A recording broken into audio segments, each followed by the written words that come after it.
most high octane testosterone fueled intro you can have for a podcast. Heyo! Hello, everyone. Welcome to the show. We welcome you to Figured Not Included Christmas. Last show of the year, spectacular. Christmas spectacular. I like that one. The Christmas spectacular. This is like we have floats in the street and everything. We have correspondents standing by. There's like those inflatable balloons of Mikey flying over the Macy's. Yeah. Right?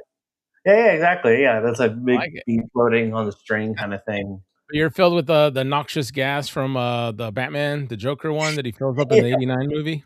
Yeah, that's me. Just blowing green smoke. Yeah, that's green just my smoke blowing out your bung. That's my natural state of being. So it's like green fumes coming in and out of me. Welcome, everyone. Appreciate it. ¿Qué pasa? Saludos from San Diego. Hello, Alex Martinez. Yo, Jordan. Hello.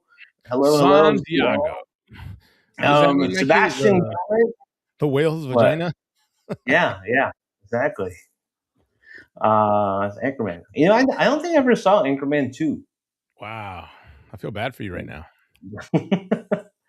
I didn't want to sully the taste of Anchorman 1. Funny how many people either you love Will Ferrell or you hate Will Ferrell. Like my kid came home saying that a lot of kids in his class were saying that they didn't like Will Ferrell and that Elf was a garbage movie. Wow. He was not funny. That's bold. And he was like, "What the hell are you guys talking? You sound insane right now." Did you want to disown him in that moment? Yeah. He's like, I'm gonna fill a sock with what is it, like bars of soap and beat the shit. The classic moment. Rick says, I was told this was going to be a topless stream. I don't know where you got that information, fake news, but you never know. The night is just starting. We'll see what happens. And we're just starting back from a Christmas party, so Yeah, you don't know. I mean, who knows how much eggnog I have throughout the stream. So if I have way too much eggnog, then it can go haywire very, very quickly. Oh yeah. We wanted to introduce our guest tonight, who I'm very excited about. I've had the pleasure of hanging out with him at toy conventions, at some fine dining establishments in Toronto, at some awkward after parties. But wherever we were, we've hung out, we've had a good time, and I've been a guest on his show, so I only felt right to bring him on. He just finished a marathon stream for charity on a YouTube channel, going strong for years on end now, and so excited to bring him on. Ladies and gentlemen, we have Kevin Toying Around. What's up? Oh, here. Oh, you got a button too. Oh, I like it. Does it bring you Diet Coke?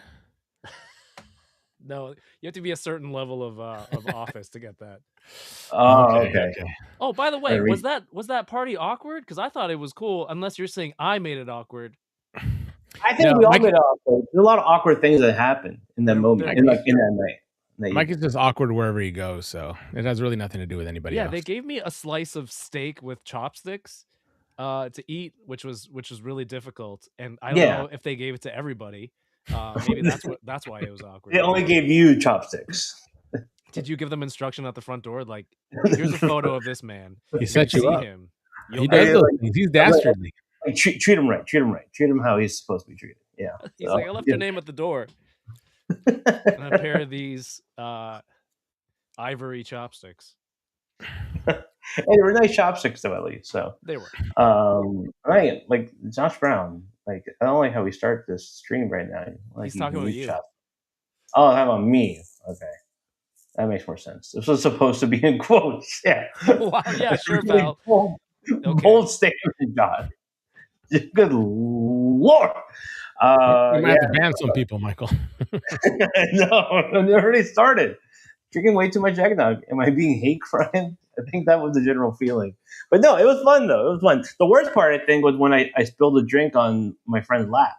And you were there for that. You saw that happen. Yeah, it was a real Three Stooges situation where, Curly had the ladder on his shoulder and someone tapped him, and then he's like, and then you smack Mo in the head, like you turn and like a whole tray of drinks onto the table, and that was awkward because it's weird because that's your table, and I'm like I don't know him. It's your table. I know it's our table. Like, I don't know. I don't know these people. I'm Yeah, just. he's. I don't know. I don't know who knows this guy. Let him in the door. I always make a mess of myself, I so know that's why I it get off was drinking. incredible. Yeah, I hope you enjoyed it. I But did. look, man, I want to say we just mentioned it at the top of the show. Congratulations on the marathon stream. It was a Thank you, really man. great, successful marathon that you did. You've been doing that for what? How many years now? I think this is the third year. But no, it's a congratulations to everybody, right? Because everyone who was a guest and donated time, money, prizes, that's what makes it all happen. So, I'm just I don't know, like the focus, the tuning wand that focuses everything together. Maybe the conductor. I don't know. I'm just going like this. I'm not really doing anything. Just 1, 2, 3, 4. Everyone else is doing their part and making it all come together. So, um, Yeah. shout outs to all the conductors out there. No offense, no shade, but I feel like you're just waving that little stick around. What was the charity you were doing? Tell us about it. Sick Kids Foundation. It's like a children's hospital here in Toronto, Canada, and Awesome. it's cool because people like there's somebody in the comments that was like, "Oh, I was a patient at Sick Kids Toronto at age 11." So Wow. thank you for doing stuff like this. And I told my wife. My wife's like, "Yeah, I went there um, when I was younger too." Like, so she's been there. So like, it's a thing that it's the really serious stuff like that requires extended care for children. Mhm. It's a kids hospital there. It's kind of annoying because I announced my stream and then the next day I think like Ryan Reynolds was like, we're doing a thing with Sick Kids Foundation Oh, and we got Freddie Freeman. I go, oh great. Thanks, way to Ryan. go. It's like you have Deadpool and Freddie Freeman. Well, how can I up that? So, You had me, Wade, and Plasty on your show. yeah, I had you three, which was a great combo. And I got some X-Men on board and Yeah, an X-wing fighter. So true. That's true. so I was Yeah, like, take yeah, that. yeah, Pretty man. cool. Yeah, it's a good little group there to bring on the Yeah, feature. man. It was fun. It was cool. It was cool of them to come out and obviously for a good cause. So Yeah, it's still amazing, Might not have the clout Ryan Reynolds has, but hey, I think you're doing good work there and for such a great cause. So, I'm really happy that there's good people out there doing that kind of stuff to really help the people that are less fortunate and that need that kind of assistance, especially kids. That's like such a sad spot. I have two boys myself, and I mean, we go to some hospitals here and there. There's a couple things that we go to check on them, but yeah, it's sad when you look around, you see all these poor kids having to go there, and there's so much, care and issues that they're going through, and it's sad. So it's good to see people standing up and helping for that for sure. it's devastating, man. Like for families to have to go through stuff like that. So those hospitals are specialized to Really are. for those kind of things and taking care of the children. So Yeah, that's whatever. amazing. At least I can do something constructive with what I'm doing here, even though it's just 11 months of the year it's for toys, and then 1 month try to do something positive, make a difference. Yeah, every bit helps. Every bit helps. 11 months of bullshit and then 1 month of actual serious 11 months of community work. mass consumerism. That was my original. Honestly, that was like, dude, guys, we guys spent 11 months of the year buying toys for ourselves, right?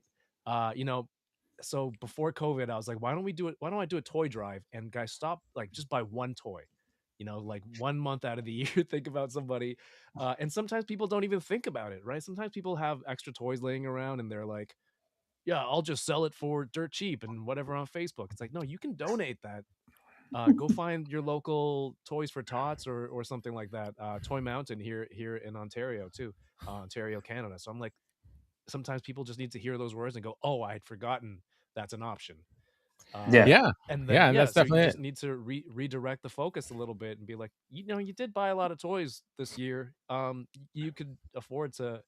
I'm hoping you can afford to put one out there because we all love toys now as adults because I'm imagining as kids it had such a profound impact Yeah, on us. I think that's why we still do it, because it had such a profound effect on us as kids and how much we enjoyed those. Yeah, That's right. Us being such grown up toy goblins, just buying everything all the time.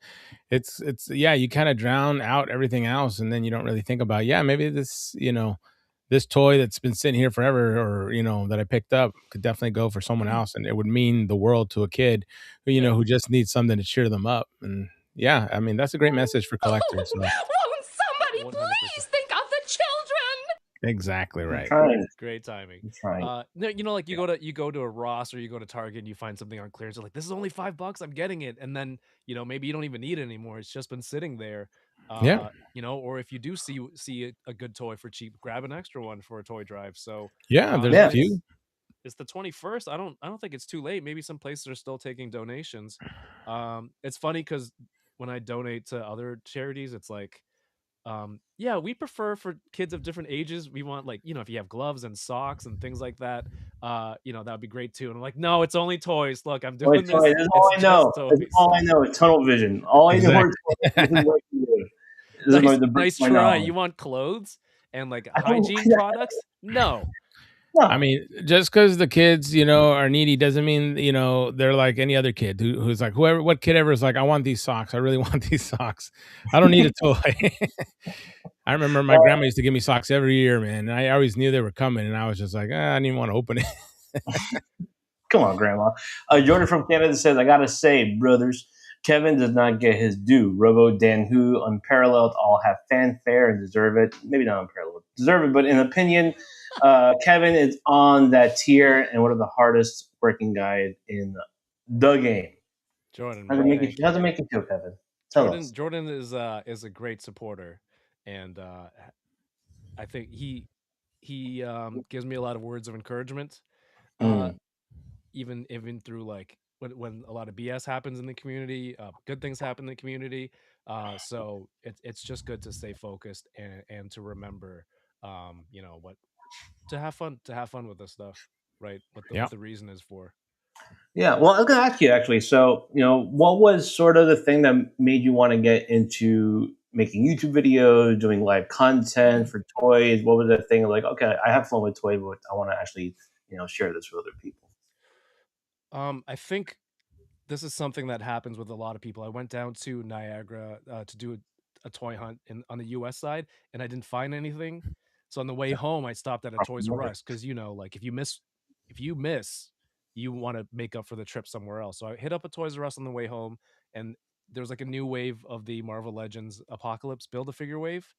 Uh, Mm. so I grabbed them all, and people like, oh, nobody has those yet. You should make some videos. So I hadn't done any video editing or anything at that time, so I just made some really simple videos. I downloaded Windows Movie Maker, which was like a 30 megabyte exe, and Yeah. then it was just like really bad hard cuts, and it was a lot of learning, and then it just started there. And then a few years later, during COVID, I'm like, damn, I got a lot of stuff here. I started just doing unboxing on Instagram Live, and then I'm like, oh, it'd be cool, like, it's like having, you would share this experience with friends if you could in person, to open toys, and it seems Right. like a cool bonding moment. So then, like, started getting guests on, and then there's this part of me who wants to make the quality of it better, uh, any way that I can. So I'm like, oh, I need Mhm. better video quality. Maybe I'll move it to YouTube so it's not confined to the Instagram vertical split screen, and it looks like garbage. And Right. then I want to add better audio and everything. So that's how everything started coming together.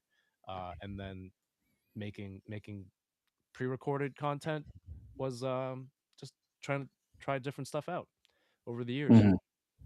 Yeah, man. And they've been doing it now for what, 5 years? You said it started like during COVID is when it really started. Yeah, yeah. Like, live streaming was during COVID, and then more reviews, and we did like a in person in Toys R Us, like, show, I guess, segment with Mhm. guests and toy hunting. So that was a lot of fun too during COVID. Yeah. In retrospect, it's like I don't know if it's like short sighted thinking, but it's like I go back in 2020. Obviously, we were all indoor, we couldn't do anything, and I don't remember using YouTube as much as I did pre-COVID. I feel No, like, not at all.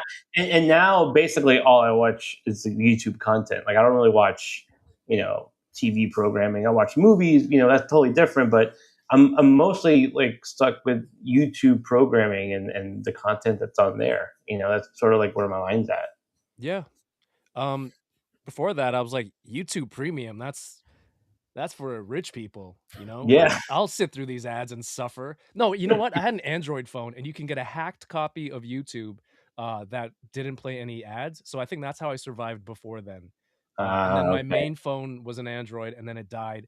and then I had a backup phone that was Apple. And you can't do that kind of fancy stuff on Apple. So then I'm like, oh, I gotta slum it with slum it with Yeah, some everyone of you else. losers. Yeah, And then, like you poor. said, everything slum it with the pores, and then everything's on YouTube that we were watching. So like podcasts, toy stuff, videos.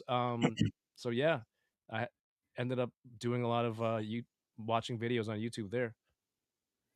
Did you Well, have yeah, just anybody? because like, I was gonna ask, did you go have ahead. anybody that you watched that you kind of like emulated and was like, oh, I want to do something like that? Those guys are doing something really cool, or someone you just felt kind of camaraderie with on YouTube? I'd always watch like The Amazing's reviews, a lot of Bugs reviews, Robo, and those were the kind of ones where it was like, oh yeah, this is what people want in an action figure review. But then lately, it's just like I try to watch less of that stuff, just Mhm. so I'm like, I don't want to copy, like, make it formulaic of what they're doing and make it in my video. I'm like, I've been trying to do different stuff, and trying different style for my videos. So I Yeah, yeah. recently Carve out your got own little niche. yeah, I recently got this DJI Nano camera. So if I tried doing like a 2-camera review, so you can kind of get my POV, and then I could like multicam switch to another camera like that's looking at me to hold it up. So like just to do different stuff, Right. and to make it more wide reaching. I don't know if every YouTube person is like, what's the butterfly uh articulation, or what's the range Right. of this kick, like there are people who want to know that, and then I'll try to keep some of that in there, but also like make it more relatable to people. Yeah. Right. Grumps is right, I was 2 phones pre-COVID, Yeah. Two phone Kevin. What you because got? What, during that time my son was really young and he needed me to sit with him when he was in bed. So I would watch stuff on my phone, and then my wife would text me stuff, and I don't want to leave my show that I'm watching to respond to her, right? But then I also need to respond to her. So I'm like, what Yeah. is the logical solution here? 2 Another phone. phones. Give me a burner, right? It's on Wi-Fi. It's fine. A wife burner. Yeah. Is that your dealer? No, it's my wife. Usually people have a burner for someone that's not their wife. You have it for the exact opposite reason. Oh, is that your You have side the piece? burner No, it's phone the main. specifically for your wife. Yeah. Yeah. That's funny. Maybe That's that's the way to exactly do true. it. Maybe that's the way we should go about it with burner phones. I know, guys. Get a main phone for your wife. All right, fellas. Yeah. There you go. Do the right If you're thing. really committed, if you love your wife that much, show them how much you really care. I know. Be funny. She finds it. It's like, oh, you've been texting. She opens it up and it's just her. It's Oh, all like, her. oh. Yeah. Oh, dude. Oh. Can you imagine? Can you imagine how many points you'd score? How many points you'd score? God damn. I mean, all come her. on. Like the wallpaper is her. The icons Yeah, the for wall, every app is everything. yeah. She's the only contact in your burner Oh phone. my god. Brilliant. Yeah. Right? You know, you have your Instagram. It's just like reels of like how to make your wife happy. You know, and just like all your your algorithm shows you. Right. It'll backfire and she'll be like, am I the side piece? Oh no. You know what? Yeah, it's good we workshop this. It's good. Yeah. Yeah. Yeah. A little tweaking there. Yeah, a little tweaking. Yeah. Do you have a separate ringtone for your wife? That's an important question. Who has their phone off Who of has silent? ringtones That's anymore? crazy. Remember we used to pay for ringtones? Oh my god! I used to. I mean, every chance I get, we get like, oh, I gotta get that beep bop boop boop ringtone. That thing's gonna be so cool when did you it ever pay rings. for a ringtone? I did. Yeah, I'm pretty sure I did. I did a couple, but I was kind of cheap, and I would try to record my own. So I would make WAV files out of them. I remember like doing this crazy contraction, so I could like copy music off of. I remember when GTA was it? Is it 3? Yeah, with Nico Bellic. I used to love I used to love the opening song to that game. So I remember making some weird contraption, and I recorded it. I made a wave. I tried to get it as clear as I could, and I was like super happy. And I remember one day I was in like GameStop or something, and my phone goes off. And it's that song, and the dude behind the counter just like looked up, like he's like, "What?" And he looks at me, he's like, "Is that GTA 3?" And I was like, "Yeah." He's like, "Oh, where'd you get that?" It's like the cool thing. He's like, "I made it." Yeah, I mean, pretty cool. It was pretty cool. And then you would have paid $199 for it if you had it. I know. And now, if you have anything come at your phone, everyone gives you a death stare. Yeah, you know, oh yeah. right? I don't even know what my phone sounds like. I No, don't even know. Sure. Rick, yeah, for sure. He says at this point in my life, I find much more joy in watching friends' content on YouTube than I do a TV show at this point. Seeing friends hit milestones bring me more joy than a show can. I think, yeah, there's it's the way you would get personally invested in a TV show, but now you get even more. It's like you're interacting almost with a show, like and you're interacting with characters in this way. You kind of put in your mind, and you That do was a that huge with part of it. tons of Yeah. people online. It's just this disgusting parasocial relationship we've just developed with the internet. But in some ways, it's actually very cool. So, and like in this manner, I think in this instance, for sure. So. Damn.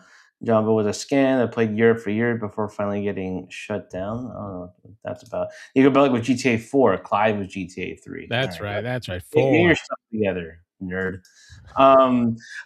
What's your collecting history like, Kevin? Before we kind of move on to your Dude. point, like what got you into collecting? What were your earliest, fondest, most cherished memories of being a toy collector? So I'm an only child, and I was born in Hong Kong, and I had a lot of older cousins and tons of aunts and uncles, so I was like spoiled with tons of toys. Mm.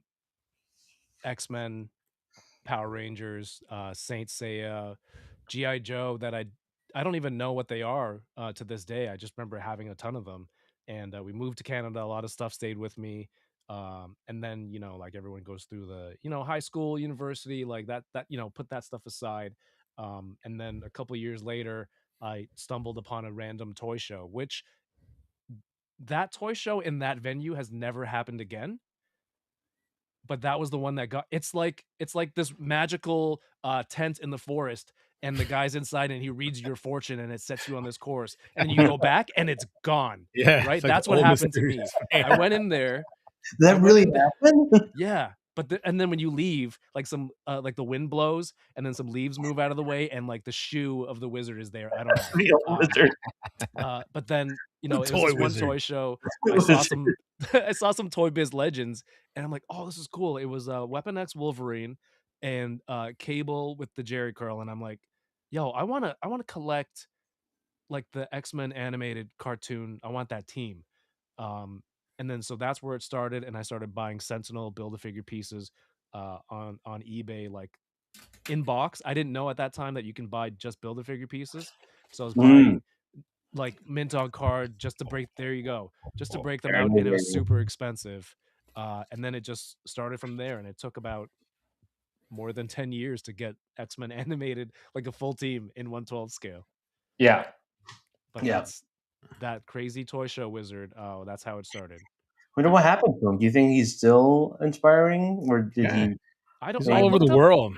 So I've done like 2 toy conventions of my own that I've in the last 2 years, and I've looked into that venue, and it's really expensive, and maybe that's why they never went back. But I don't know who put that one on. Who that The wizard search was? for the toy wizard. We got to put it out there. Toy wizard. Find this man. Yeah. Find the Bring him, wizard. bring him into the light. Bring him to the light. Or you got That'd be really cool. Public indecency or something. That'd be a good movie. That's a really fun idea for a toy show. Like just do like a huge carnival tent and just like have tons of toys and vendors inside of it. And just Yeah. like, but out in the woods, just like you said, like find like a big old, park or, forested area that they'll let you put a tent up. There's only a That'd couple be ones really you can do that in Toronto, so that's not a Narrows great. the search down. Yeah, when it's warm in summertime, the events are so packed. So Yeah, every weekend there's 5 big events going on, so it's tough. that's cool though. I remember what was like, 'cause there wasn't a ton of stuff in Florida, in Miami, like in terms of like getting together with people, like-minded toy folks. There's just a couple stores. I like truly the one memory I have is this one, and you were there with me. You're the one that took this picture, Ed. Yeah. And this was like, I think this started my whole love for nerdom, was me meeting Wolverine. What was this called? Like Little Mikey's Toy Show? It was the guy. It was Gay Mikey's Toy Show. That was his name. That's what it was. That's what it said on the flyer. Gay Mikey's Toy Show. And we're like, this sounds great. Let's go. And it was inside. Where was it? It was inside like this little. It was like a kind of like an older mall, you know, kind of like an outdoor court Hold mall. on. Who's who in this photo? This is Hugh Jackman, Oh, okay. and this is This is him meeting actually people. Logan. Logan. You can tell by the physique and the way the belt. The belt is the best. The placement of the belt is the best. He's got his belt at like grandpa part. heights. That's Yeah. I like his little like canteen or something. I don't know his camera. I guess he has a camera in here. This was Mikey's first foray into like real cosplay and getting to take pictures with people. I remember we saw Wolverine, and I was like, Mikey, you got to get a picture of this guy. You got to get a picture of this guy. And like he's trying to figure out how to take a picture of him without like being rude. But they're like, well, just ask him to take a picture. So Mikey's like, okay. He runs over there. I was like, and he was like so happy too. He's like, yeah, get a picture. It's like it's the best, man. It's probably the best Wolverine we've ever seen. I know a lot of people waited for Hugh Jackman in the yellow suit from the Deadpool 3 movie, but I mean, we had it back then when we had the live action one. Yeah. We knew the glory of what it would look like. Maybe this was our Toy Wizard in a way. This is the one that inspired me. Like, oh, this is, this is like he's got like I want to take him home in a 1/12 size. Yeah.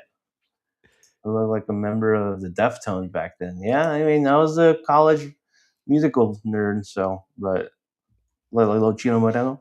But yeah, he was awesome. That was a fun time.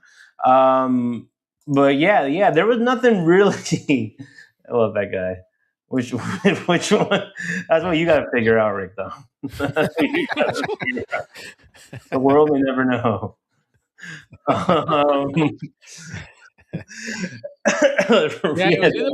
Rip straight from the pages of the comic. You know where there was another show, Mikey? Remember the Miccosukee, the gambling thing? The Miccosukee one, yes. So yeah, there was a gamble. What would you call those things? Gambling center, whatever it was called. Casino. I'm sorry, I couldn't think of it. And they started having a toy show there. Love those gambling centers. Hey, kids, want to head up to the local gambling center? Gambling center? Want to hang with this creep at a gambling center? Wages? Come to the game. What is it? Game Mikey. He's at the gambling center. Game Mikey's gambling center. That sounds like a sting. Oh yeah, but that was a fun show too. You know, you just had to go to the cloud of smoke while you were looking through all the toys. But other than that, there was some cool things to be found there. Yeah, there was actually a lot of cool stuff. But yeah, it was either stuff like that, or you had to drive all the way to Orlando for like MegaCon. That was it. Yeah. The only thing I remember traveling, I only went to MegaCon one time, but the one time I remember going to was it Orlando where we went to go see Real Big Fish. Yeah, went to Real Big Fish and Goldfinger, Zebrahead. Yeah, that's the only memory I have. That was a good show. I got lost too. I got lost in a pit. You did. We thought you were dead. Yeah, but he found me. He's gone. I found you in the parking lot. We're not getting them back, guys. You gotta get out of here. He got sucked in the pit. So I was hanging out with a nice lesbian couple. That's what happened. So they took care of you. They saved you from that pit. They saved me. Your guardian angel. They're like, "Are you lost? We will help you. Come with us." Like, "Are you doing Mikey? We'll take you to a gambling center." Dude, yeah, awesome, man. It's fun kind of going back in time and being like, okay, what brought me to this point and what really inspired the love for collecting. And obviously, like for us too, similar, like family wise, like I was saying, like grandma getting socks, but I mean, for me, like my family definitely got me toys. They hooked me up for Christmases and everything, and it was always really fun. And be like, oh, that's the thing that really inspired me to collect.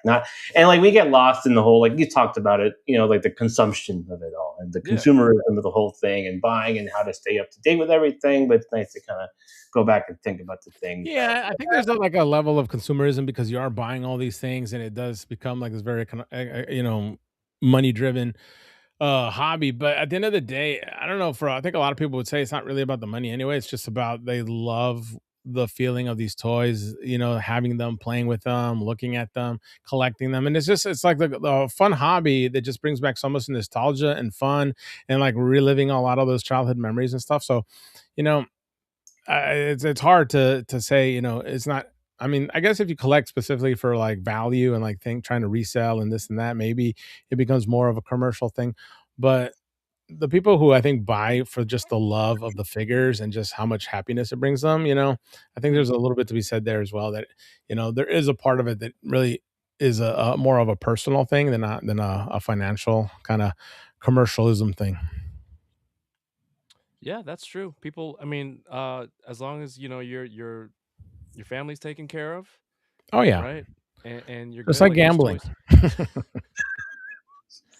That's why I stay away from those gambling centers, you know? You gotta stay away from the gambling centers, man. They'll poison you.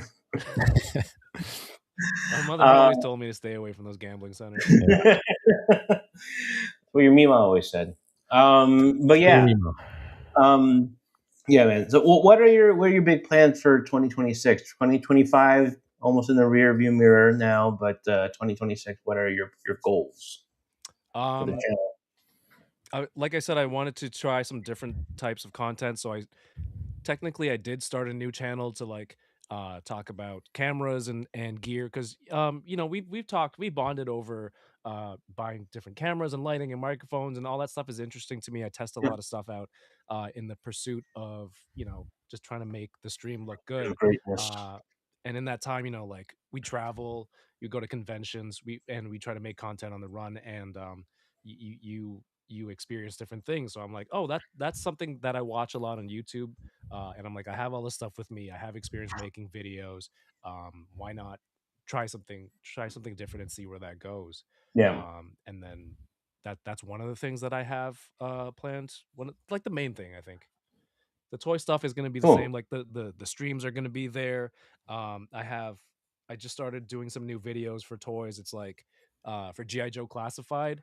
Like that line's really good, but I don't know much about GI Joe. I don't collect it. But so Hmm. I did a review where it's just like unbiased, no nostalgia linked, kind of looking at the toy on its own objectively, like is this good or not, type of deal, and see how that works out. Nice, man. Yeah, Cool. it's kind of cool because I think a lot of people do get jaded by their, kind of outlook on something. It's something that they're very fond of, or something that just kind Yeah, of I never really got into, and I don't kind of like it. So it's cool to kind of get a review where you're like, I don't know anything about this, but I'm just going to talk about how cool the toy is on its own merits. yeah. There, So yeah, I think I'll that's tell you if it's a good or not, cool, if what I like yeah, about it. that's a cool avenue to try. Yeah. Thank That's a you. good idea. Well, with your mask video did really well. Like, and with that kind Cheers. of the same approach too. Like, I mean, I don't know how big you were into mask at the The time, mask or had video, um, I don't think I know anything about the show, but again, being spoiled, I've got probably like 8 mask vehicles that I still own. So I'm looking at the re-releases from Loyal Subjects. I'm like, oh, I already have all the vehicles from Wave 1 and 2. So like I'll just coast for a bit. But it was knowing the original vehicle and having it and being excited that there's a new one. I'm like, oh, I can make a video because I have the original and just see how that works side by side, and something yeah. just clicked, I guess, with that one. I think it might be um maybe one of my best performing videos of all time on my channel. And you don't know what works and what doesn't. It's just you just have to keep putting stuff out there, and somebody might connect with it. Then clicks. Yeah. And Yes. that's Then clicks. that's all it is, because I didn't know. I just thought, oh cool, I think I got it pretty early. um I probably wasn't the first one on YouTube to review it, but I just did it the way I thought would be a cool video. And then I guess it connected in the right way. Yeah, man. Well, look, you've been connecting with people in the right way. I would say for as long as you've been doing the show, and excited to see what you do in 2026. And it's been fun hanging out with you too at the conventions. It's always been great. You have to make your way to Legion's Con at some point, which I'm sure people have been telling you and Yeah. and and or screaming at you to do. So Yeah, we talked about it last night. We had like one time slot. It just happened to be East Coast people. It was like Grumps and Trevor. Uh oh, and so they were like, "Why aren't you at Legion's Con?" Like, Yeah, so what's they were wrong with trying to talk me into that, and I do want to go down. But then I saw a video today. Steve Sharippa, I think that's how you pronounce his name, who plays Bobby Bacala on Sopranos. He you? was Uh huh. at like the mall at Short Hills wrapping Christmas presents today for people as like a HBO I don't know, some sort of fundraiser event. And Okay. I'm like, that'll get me to New Jersey. If I can get a Sopranos cast member to wrap presents, like I'll go now. You'll Tell me go ahead for of the time. Sopranos cast member. Okay. Yeah, if Bobby Bacala is in a mall wrapping presents, I'll drive down to the mall at Short Hills. What if I give you his Hispanic equivalent, Bobby Bacalao? You know, you can do that. I guess I don't know if that's gonna work. Yeah. his non-union Hispanic equivalent, Roberto Bacalao. But I'll do like a Roberto. Roberto Bacalao. Okay, okay. So I'll talk to Trevor. I'll talk to Grumps. We'll do like old school mobster stuff and drag someone to meet you, and then the undisclosed location just to get you out to Legion's Con if that's what it takes. So, Yeah, that'll okay. work. I think Grumps promised to bring some Jamaican beef patties, so that'll be good. Hey, I there might you throw go. that there. Those are amazing. Yeah, you gotta have those there because it's just the restaurant in the hotel, right? Like food option wise. Yeah, there you go. Yeah, bribe Kevin with beef patties again to come. I mean, I that tell doesn't no work. lies. It's true. What if Joe Manganiello was there? Because he's now working with Four Horsemen on his I figure. saw a photo briefly last night. Was he just having a tour, or what is he doing there? Well, He's got no. his toy. What's his name, Mikey? The figure? Oh my gosh, what's it called again? It's like Oh, Agar, the Ruthless, or something. yeah. I'm Making his sorry. own characters that he developed for D&D. He's actually having the Four Horsemen make them. Oh, that's So awesome. it's gonna be Dude, like a whole line of them. Yeah. that guy's like the king geek, you know? Oh yeah, it was funny too because they showed the picture of him at the Horseman studio, and it's like all the other guys, it's like Jeremy and some of the other guys, and they're all like half his size, and then he's like this huge, like football player looking dude with a ponytail and everything. He's like, whoa, somebody doesn't belong here. Who doesn't belong? It's like that's the president of Four Horsemen, right? Do you want to be? It's like the hobbits with Gandalf, you know? It's Aragorn. Yeah, exactly. Aragorn, they're looking up at him. But it's such a cool collaboration. I mean, the fact that he loves, he obviously loves this kind of stuff. The fact that he wants to make a figure, and Four Horsemen were like, yeah, it's a great opportunity. And they were like, yeah, that's such a cool out there idea. And for me, that was the coolest reveal they had at Legion Con. Like the figure looked amazing. So, Okay, that was really cool. Yeah, that's like it's like Henry Cavill. What is he into? I think Warhammer. Yeah, Warhammer. Yeah, Warhammer and PC gaming. Yeah, they gotta get him involved. Yeah. I in wonder what he can marketing. do. Yeah, there's so much synergy that can happen here. There is. There's ways to get them. Well, this is just a natural thing that happens with the show. Great ideas come from it. So, like, we have the wife phone burner, which we need to workshop, but that's we're already full of ideas. Yeah, like this is gonna sell, and then getting a bunch of like hulky, beefy men to work with Four Horsemen. So you had June last week, and I'm like, how do I follow that? Right? That's true. That guy's running a great business plan, and so I figured I have to bring it today, and bring some of these ideas. Yeah, and you are. I mean, we got some good ones on the books now.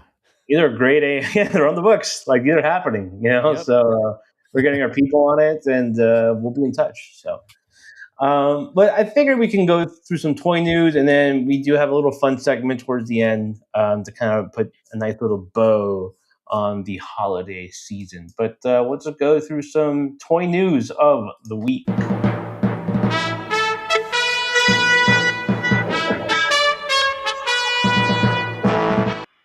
We love our Marvel Legends. Maybe we don't love them. We go back and forth on them, but they did have a stream, and they kind of went through a lot of stuff. I know you pretty much talked about a lot of this stuff, Kevin. Was there anything that really stood out for you from the stream, the end of the year Marvel Legends stream? They liked. Ooh, I talked about it so much. Okay, let me go recap. I like the Deadpool wave. The movie Deadpool wave kind of caught me by surprise because they started off with like Cassandra Nova. I'm like, I don't really need that. But then they showed, her hand going through that guy's face, and I'm like, wow, okay, now you have my interest. And then it was like the next one after that. I'm like, okay, this wave is pretty solid. So I'm pretty hyped for that. Yeah, they did some pretty cool stuff. Like the head and everything. That was a cool addition. I want to see if you can get like one of the bodies that have the suits on, and this actually will fit on that. That'd be really fun. Yeah, they mentioned that you put the Matt Murdock head, Okay, the good, Matt good. Murdock body on that head. Yeah, on that head. But it was cool. I mean, we got stuff that people. I mean, everybody's been talking about a Wesley Snipes, Blade for the longest time. We got one way back in the Toy Biz, Marvel Legends era. Now we get a newer version, an older Wesley. But pretty cool. I was surprised we didn't get Elektra or even Gambit. I mean, these are huge characters, mostly Gambit, that people really would love to have seen a movie version come out. So I was surprised that one wasn't in the roster. But I love seeing They're Daphne Keene. They're coming. They're coming. Yeah, they'll come. But I mean, it's going to be exciting to see the rest of them come together. It's a fun wave. I like the brown suit Wolverine. I've always liked the brown suit the best, so I'm always kind of drawn to it. So it was, yeah, I was with you on it, that it was kind of a surprise wave that you weren't really thinking about, but when it came out, you saw it, you're like, yeah, these are actually pretty neat. Yeah, I do. I mean, like Blade, obviously one of the most requested figures you can get, and it's a cool style. He has two sets of like the sunglasses. It just feels like they kind of just go over the ear, which like would it be nice if it plugged in? I don't know. Like as long as they sit on the head, that's all that matters. You can move them around. Is there a But side? Is there a profile that you can see how it rests on there? you can see there. There's like a little bit of an indentation in the hair by the ear, so maybe they kind of sit there, like the ears stick out a little bit. Yeah. Yeah, they can sit, so it should be fine. Like, are you gonna be like It's fine. shaking your Blade figure around and having him My go up? theory is that they realize that it can't be so flimsy where they're just going to pop off. I'm sure either they sit on really tight where they'll hold on, for dear life, or there's Yeah. some sort of mechanism that'll kind of tack them in there so they're not going to just easily fall off. Yeah, the cowboy, cowboys are in this year. Cowboy Odious, and you got a Cowboy Deadpool. I do like that gun effect. I think that's pretty cool. It's fantastic. And it's supposed to be Matthew McConaughey. Is that what it is? Didn't he play this Deadpool in the movie? Everyone said that was the rumor. Oh, like his wife was the Lady Deadpool. I forgot who else played. Yeah. Somebody played the British one, and then there was like this one, and this was supposedly Matthew McConaughey. All right. Know that. Oh, it's weird. Yeah, I think the spinning effect sold me on that Cowboy Deadpool, and I think I just finished watching Tombstone this week, so I'm like, all right, let's do it. Okay. Yeah, the cowboy itch. You got that going on, so I get that. That's understandable. What's up, Henrock? How you doing? Henrock is a freaking goat with the photography. Shout out to him. You also have a deluxe Deadpool. We just got the Maximum. Is there a big need for another deluxe Deadpool? I don't know. But obviously Deadpool is, if not the most popular Marvel character at the moment. So along with Wolverine and Spider-Man. So I guess you can get away with it. And that was a comic Deadpool. This is a MCU Deadpool. Yeah. But enough for you to double dip on Deadpool to go for a deluxe MCU. I think people are going to really like these accessories and all it's got everything that you wanted the original one to come out with. Like the Wolverine bones are really funny. He's got the golden guns. He's got the dog. He's got a bunch of other little things. So yeah, if you like that movie and you want all his props from the movie, it's cool to get. I see a lot of people picking it up just because they love that version of Deadpool and they want all the shtick with it. Mm-hmm. Yeah, the MCU Deadpools are pretty nice. Yeah. It's cool. I do like the Hulk hands. Those are kind of awesome. You see, it's just funny. Yeah, very, very funny. Ghost Rider, that's pretty cool. I think a classic Ghost Rider, Johnny Blaze, the red bike, and the old blue suit, which is cool. Oh, then the Akira. Yeah, I think that one's pretty cool. And he does have like that alternate head, which kind of looks like a Dormammu in a way. Does look like Dormammu. So I thought that was pretty interesting. But yeah, pinless. I will never, ever forgive waist cuts in 2025, 26. And that's kind of like where my mind goes to. Does it have a waist cut? Because I'm infuriated by waist cuts. I'm sorry. I hate them. But I understand. But I still think it's a pretty cool set. What about you, Ed? You're big on Ghost Rider. I love Ghost Rider. I like any iteration of him, so I'm happy getting another one. I like the way with the red deco, the extra heads, the flames, the blue coloring is cool, very classic. I got a few of these, so I'll probably pick this one up as well. It's a cool one, and anytime you get the vehicle and the character, it's a win. Yeah, the bike is rad. Yeah, The bike is Yeah. rad. No, Ken, you're pronouncing it wrong. It's red. The bike is rad. The bike is totally rad. That's how we say it in Canada, okay? How Canadian talk, okay? The Pat, get rad, it. white, and blue. Is there any other? And I think this year's been pretty cool with deluxe releases from Hasbro for Marvel Legends. Is there anything out there, any character with a vehicle or a buddy that would make a good deluxe set that you've been wanting or waiting for? Buddy. I mean, I think the only thing remaining is like a good Punisher van combo, which would be difficult, but I'd like to see that. I think they're scarred. There's too much trauma from Engine of Vengeance to do another vehicle. Like, I don't know if it'd be like a made to order sort of thing, or if it would be another HasLab, a new HasLab. I think with the success of all the X-Men animated stuff, I could see them doing maybe a bike for Wolverine. And then if you don't want to do another animated, like the same animated Wolverine, they'd put like a Days of Future Past Wolverine on him. Yeah. Like the Toy Biz I one. want to see the bike, but with the cavalry.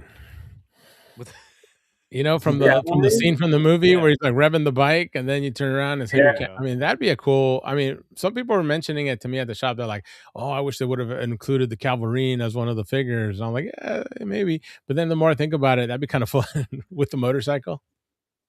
Just do a whole wave with the Wolverine variants. I just don't know how, like, beyond our toy sphere, how well it would sell in stores or something.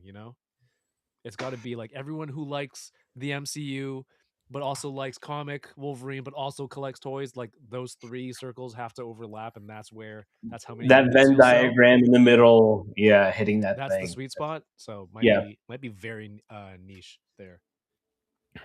Wow. A lot of Wolverine fans. Yeah. Like in any style, like this one with the brown suit Wolverine. And it sucked because it was like, I think people were like, oh, this is actually kind of cool, and this is like a really cool design. And then a day later, Mafex showed off their brown suit Wolverine. Well, are we going to talk about the Mafex Wolverine after? Yeah. We're going to talk about it all, baby. It's what we do. The Basta Rod. I think that's a pretty cool design. X-23. That's, I think, another important one to have. I think she looked pretty good too. I'm excited just to get the Daphne Keene head and put it on the comic book body, just so you can see what it would look like on the. Yeah. That'd be cool. I think it's pretty cool. Yeah. That needs one angry face though. It's a little. Yeah, it's always the vanilla pose. They never really give you like a screaming or something that would look really dynamic. Yeah, I wonder. I think people that's the one thing they could definitely work on for next year is trying to get more of those alternate heads to have a really good expression. It's like Wolverine, just like you have like the gritting face and you have his sort of standard face. That works, but we need like with X-23, it's just sort of like it's the same face with extra different hair. So do you guys feel like now that a lot of waves don't have Build-A-Figure pieces? But obviously the price point is kind of staying the same, that these movie ones are kind of making up that gap, like the two actor likenesses for X-23, the crazy whatever one for Cassandra Nova, the accessory, that they're kind of making, instead of just character hand swaps and then calling it a day. It's nice that they're doing extra stuff like that. More accessories is always good, and I think that definitely adds value that was lost from the Build-A-Figure piece. So yeah, going the extra mile and doing more sculpting and things that are actually very unique to those characters is pretty neat. Yeah. But then they do stuff like they don't include the Hugh Jackman head on the brown suit Wolverine. They'll give you the neck, but they won't give you the head. It doesn't make any sense. Yeah. It's that was interesting. Like, why wouldn't you just give me the Hugh Jackman head and you already have it? just to throw it on there. Yeah, and the But fact that they give you the neck, so it's like, yeah, it's meant to have that head on it, but not give it to you and make you like have to go back now and try to find a Wolverine that you didn't, maybe you passed on, and you're like, but I really want the head on the brown suit, and then you're kind of screwed. I get you. Let's go run a quick through a couple more. This was the first one they showed off, the I Love You 3000. How many of these are you getting, and who are you giving them to, Ed? I just want my wife to give me one. Just to prove her love for you? Just to prove her love, you know? Sometimes you don't know. You don't know until they give you a figure. And something like this will prove it. You need an action figure based on love, made with love, given in love, to know that you are loved. That makes sense.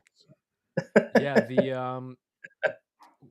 I think Mikey and I both last night said that we're gonna send one of these to Wade unparalleled, just to there you go. Exactly. That's what I'm saying. At first I looked at this and I go, I'm not gonna buy this for my wife.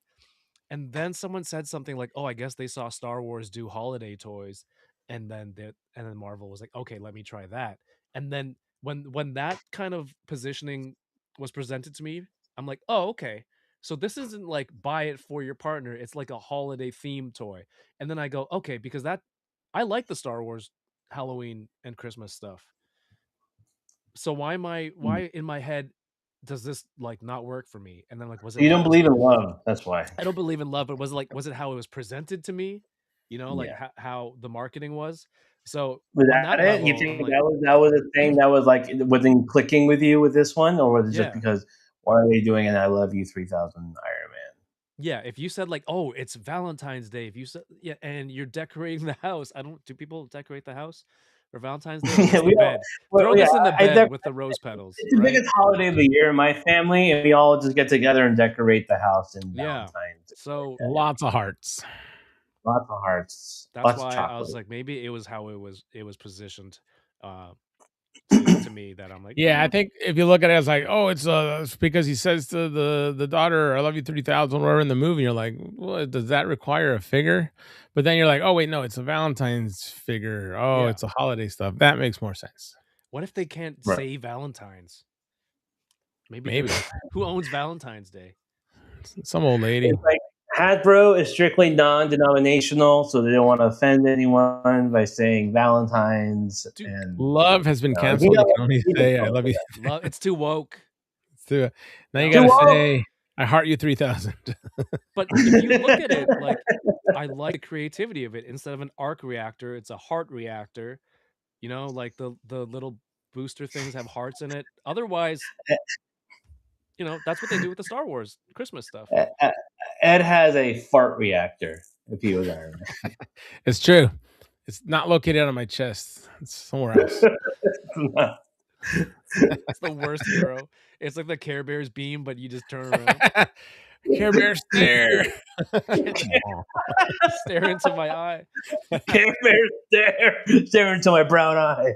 We were saying what if he had hands that did this? You know, Iron Man. Give him the C grips, and he can do a little thing, right? That would be cool. Why not go all out for it then? If you're gonna go Valentine, you can do the heart sign. You should totally because I think did they do that with a Deadpool? Isn't there a Deadpool that does that with the Wolverines? And Rock says if I got this for my wife, she would leave me. Some people will be like, she never really loved you. Let me buy 10. She never really loved you. Henrock, would she be like deuces, or how would she say it when she leaves? That's an inside Go joke fuck yourself, because he doesn't know. John, releasing in April, so not quite. Maybe that's like, I don't know. What's in April? April Fools? I guess It's April Fools and Easter. It's an April Fool's gift. Yeah. See, then like if it was releasing in February, then it makes sense. That would make sense. Yeah. In Maybe April, they just want you to buy it early for next year. Yeah, that's what it is. You're stocking up. You're piling for the year. Every year after, you just give her a new I Love You 3000. Yeah, because everybody likes to wait for the last moment, and then they're scrambling at the supermarket. In the morning of Valentine's, they're trying to find some flowers. Yeah. Buy it in April. You're ready to go for the following. Exactly. It's April, and you're like, all right, might as well grab this. Or how about we all just move collectively Valentine's Day to April? to coincide with the release of this figure. I think that'd be a smart idea. Valentine is just a marketing ploy anyway. So then why don't we Exactly. just go all Doesn't in really and just- matter when. yeah, As long as we're spending money on crap. exactly. As long as money being spent and we're showing our love with purchases, then who cares? So. Henrock says, "I need that rose." Isn't there a character called the Rose? Did it come with that too? Oh yeah, that's Is there true. Marvel Legends for the So Rose? this is just a reuse. Oh god. Okay. All right, Marvel Legends. Go quickly through some other stuff. Abomination. I love the packaging, the old school packaging from Toy Biz back in the day is super cool. The only reason I'm really excited about this one is just because I always thought that the old Build-A-Figure was too small. I got the Gamer verse body, but I hated the head on it, so I was like, I want to get another one of the heads to put on it and paint it to match the body type. And I've never been able to find one because that Scarlet Witch that the head came with was like super hard to find, and it's like really expensive. And now you can just buy this, so it's pretty much, you get a whole new figure anyway. Might as well just spend it on the new one. You can wait a year or 3 years, and inevitably you're going to get a Build-A-Figure re-release. It's just a matter of time, So, and good point, Henrog. No fist, no punching. So yeah, everybody's mad about that. And I was like, how is he going to fight the Hulk? What are they doing? He's going to hold him in his embrace. He's just going to choke him out. That's his only move. Yeah, I mean, look, again, like there's always little questionable things here, right? Where it's like, where's damn fist? I mean, it's a figure that needs to punch, and there's no punching involved. No punches included on this one. So fist not included. New podcast, no fists included. Spin-off show. No fisting included. I thought it was a show from the Starjammers. Oh, okay. I think it's pronounced Chod. Neil before Chod. You're Neil before Chod. I am excited though that this is going to be. There's gonna be more of these Hulk inspired figures with this packaging. Dan, even shout out to Dan, said there's going to be 3 other figures. Everyone has their ideas. What would you like to see in the Hulk line, Kevin? There was one Gladiator Hulk back in, I think it's the early Hasbro days. Maybe a new version of that, but I think they might have. They said it's a Hulk program, so who knows? There's maybe there's characters that haven't come out yet that are more deserving. What about you, Dad? What do you want to see in the Hulk line? Hulk related? Yeah, they're gonna have more Hulk figures coming out next year. I've always liked to see more of the other versions, like Weapon H or what is it, Claw? The like really evil version of Hulk and Doc Samson. They never made a Doc Samson, I don't think. Doc Samson, I think, is a good one. Yeah, there's a few good figures still out there. Yeah, like Chalmers said, Doc Samson. They never made a Doc Samson, have they? Not even like the early days of Hasbro and Marvel Legends. I don't think Hasbro's ever made it. I think Toy Biz might have done a Doc Samson, but I'm not 100% on that one. So the Fin Fang Foom wave has a Doc Samson. It looks like that's okay. That's what I thought.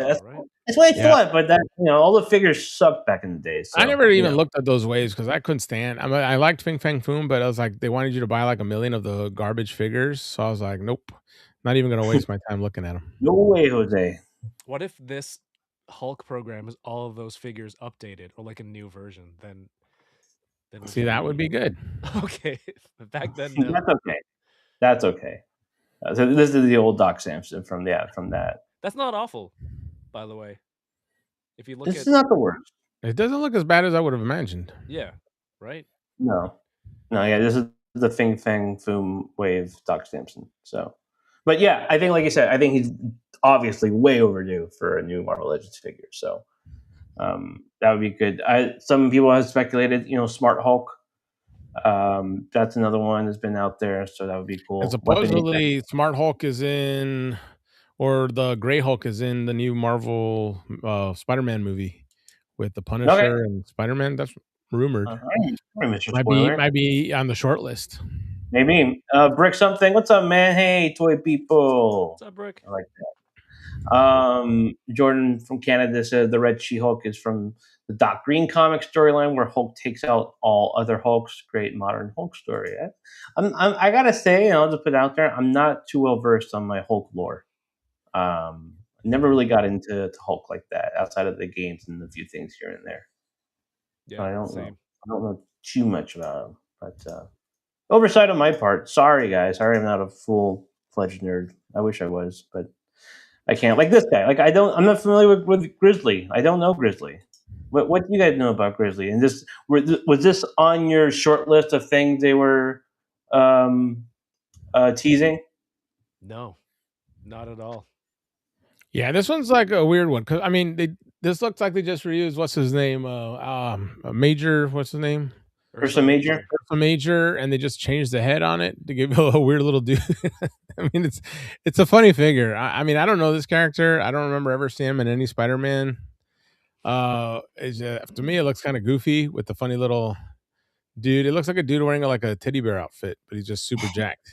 If you notice, it's a lot of like, and it's not just Build-A-Figures being reused with a new head. Like other characters too. Maybe. Oh wait, no. Strong Guy was a Build-A-Figure too, right? Yeah. And then they had the same body. They gave him, was it 1 or 2 new portraits, different deco, and put him out again. They fixed the shoulders, I think, and then now Grizzly and then Lizard. So like we're seeing some of these come back out, and at least they're updated. Like I'm not gonna knock any company for re-releasing tooling. Knock them down, Kevin. Give them hell. No, man. Yeah, I don't mind if it's used for something good or like they fix things that didn't come out the best the first time around. Especially like Strong Guy. I mean, that came out a long time ago. How many years ago was that wave, Michael? And for it to yeah, it's exactly. a long time. For them to bring it back out and then like redeco it, give it some more stuff. And a lot of collectors might have not gotten that when they started collecting after the fact. And here is an opportunity to get him with with a little more tweaking to it. So I don't mind with that. Just sometimes it's like the characters for me, they just like this guy. I mean, like I guess if you're into it, you love it. I mean, I love bear stuff, Mikey knows. So big bear. But I'm not like I'll stick with Ursa Major. No, Brick something said, I mean, a lot of Spidey villains are exactly that mean dude in a silly animal outfit, but Rhino, Grizzly, like it all like it makes sense. And like you were saying, the fact that maybe you didn't get the Build-A-Figure, this is your chance to get, you can do a Grizzly or you can do an Ursa Major, which is, I think works out. And same thing, like you were saying, Kevin, Lizard, another Build-A-Figure from, way back when. I mean, this is like COVID era, like pre-COVID era Lizard. Something like that. I think it's pre-COVID. Yeah. Yeah, so going back 6 years and have the McFarlane head sculpt now, This looks awesome. I think it looks great, The only gripe on this one is I wish they would have done a bendy tail instead of gone back to the same jointed tail, because I just think the jointed tail did not work on the first figure. So I was a little sad they didn't fix that. And angular it is. It's just some of these photos. Like a real lizard. Yeah, like a real lizard. It's like a real live lizard. No, it just doesn't work. And so it's like when something is just that flawed, I'm kind of sad that they just went ahead and reused it instead of tweaking it and fixing that part. Because if they would have give that like a nice bendy wire tail, this figure would have been like probably the best lizard out there. Yeah, I agree with you. It's pins I can forgive. Like you have to go all in and re-engineer a whole thing. Like I get it. You're releasing a figure, and it's not going to be as expensive as having to buy a whole Build-A-Figure line and getting that figure or buying it in the aftermarket. But if you could do that sort of tweak and do some changes to it that will just improve the quality of life on that figure, I think those could be really important. Because I love that head sculpt. I love the McFarlane head sculpt. I think that's super rad. I think that's the driving force for figure buyers. Yeah, but I can live. And then again, Jordan was mentioning Red She-Hulk. Yellow Angry Portrait, that's cool. Some punching fists, which you need. Some punching fists, or all fists are punching. No, are all fists punching, or all punches fists? All punches are fists, but all fists are punching, because there you go. That makes sense. Fisting. Yeah, you can be like, yeah, good job.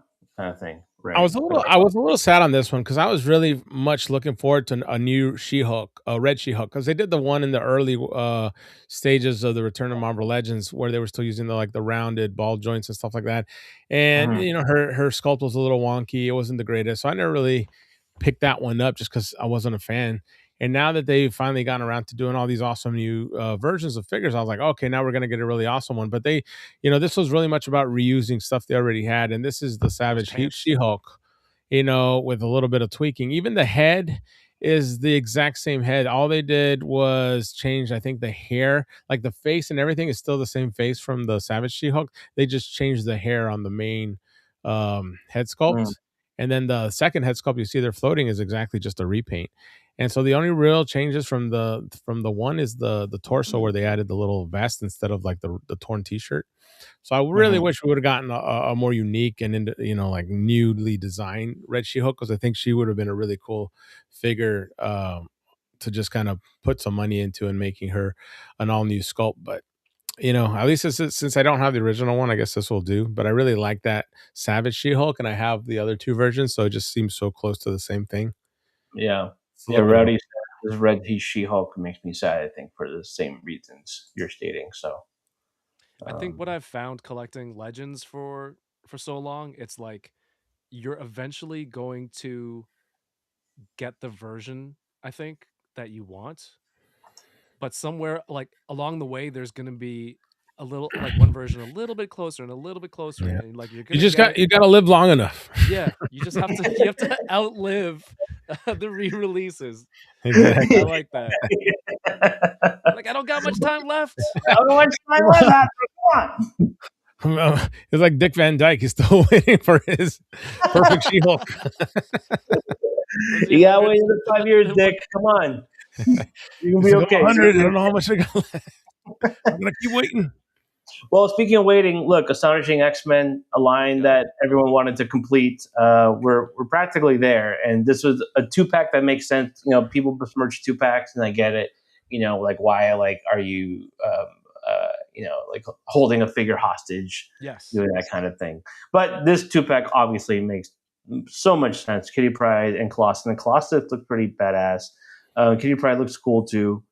Yeah, especially that this is the Astonishing version where they had a lot of time together. This is where they got married, and they had their whole little thing, life and everything in the comics. So it's definitely a great 2-pack. That Lockheed maybe could have done a little better in the sculpt. Could have cooked a little bit more in the oven than that one. It's a little doughy still. A little doughy. Yeah. But I think the Colossus looks awesome. Oh man, Like, I can't believe how popular Colossus is. He always seems he's kind of like not like the loudest character that everybody's talking about, but oh my gosh, every single time we get any sort of Colossus at the shop, it disappears like in a matter of hours. Everybody loves Colossus. Anytime there's a Colossus of any type, people want it, and so it's exciting to get a new one. And this one's really nice, so I'm excited for it. This one looks like the best one so far. I hope the silver, like when it comes out, it pops just like Yeah, these I want it to photos. shine like it does here in the pictures. Yeah, but like this is one of the rare 2-packs where I think both the characters are like desired. Yeah, and they make sense together too. too. It's like with War Journal, I was like, oh, I don't know if I want the other one. I want that Punisher, but it was like one of the things. But this one is like, okay, this completes a set of what you've been wanting to collect. If you wanted the Astonishing X-Men, you need these two, and they go together perfectly. So, Deathbird Gladiator comes to mind as another one. Yeah. Too, right? That was a great set.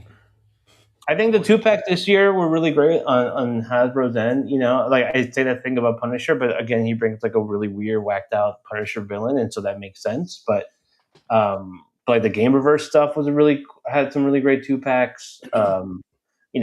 It all sort of worked for me. Not everyone's going to feel that way, and I understand. My Silver Surfer is still in the 2-pack. Oh, there you go.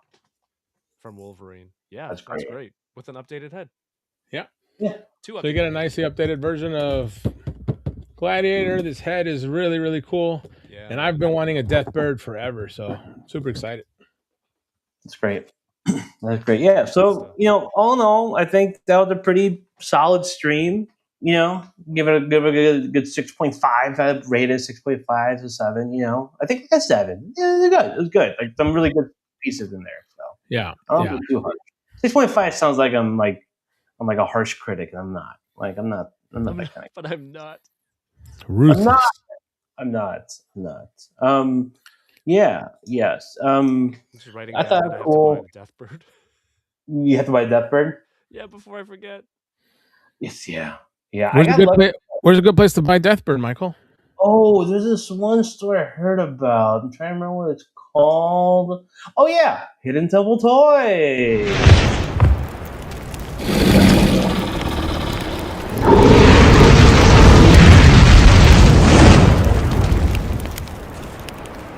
Damn. Get burnt or go buy toys. Those Yeah, are your burnt. only options. Yeah. Yeah, get burnt. You get Third burnt if degree you don't buy burns and toys available at Hidden Temple. Yeah. Some cool Marvel Legends stuff. Just want to kind of go through a few other things. Odious had a successful Kickstarter, so shout out to Wade again for getting that done. But he has some other figures that are up for pre-order on Big Bad Toy Store, which is very cool. You have the Ronin, and you have the Inuit.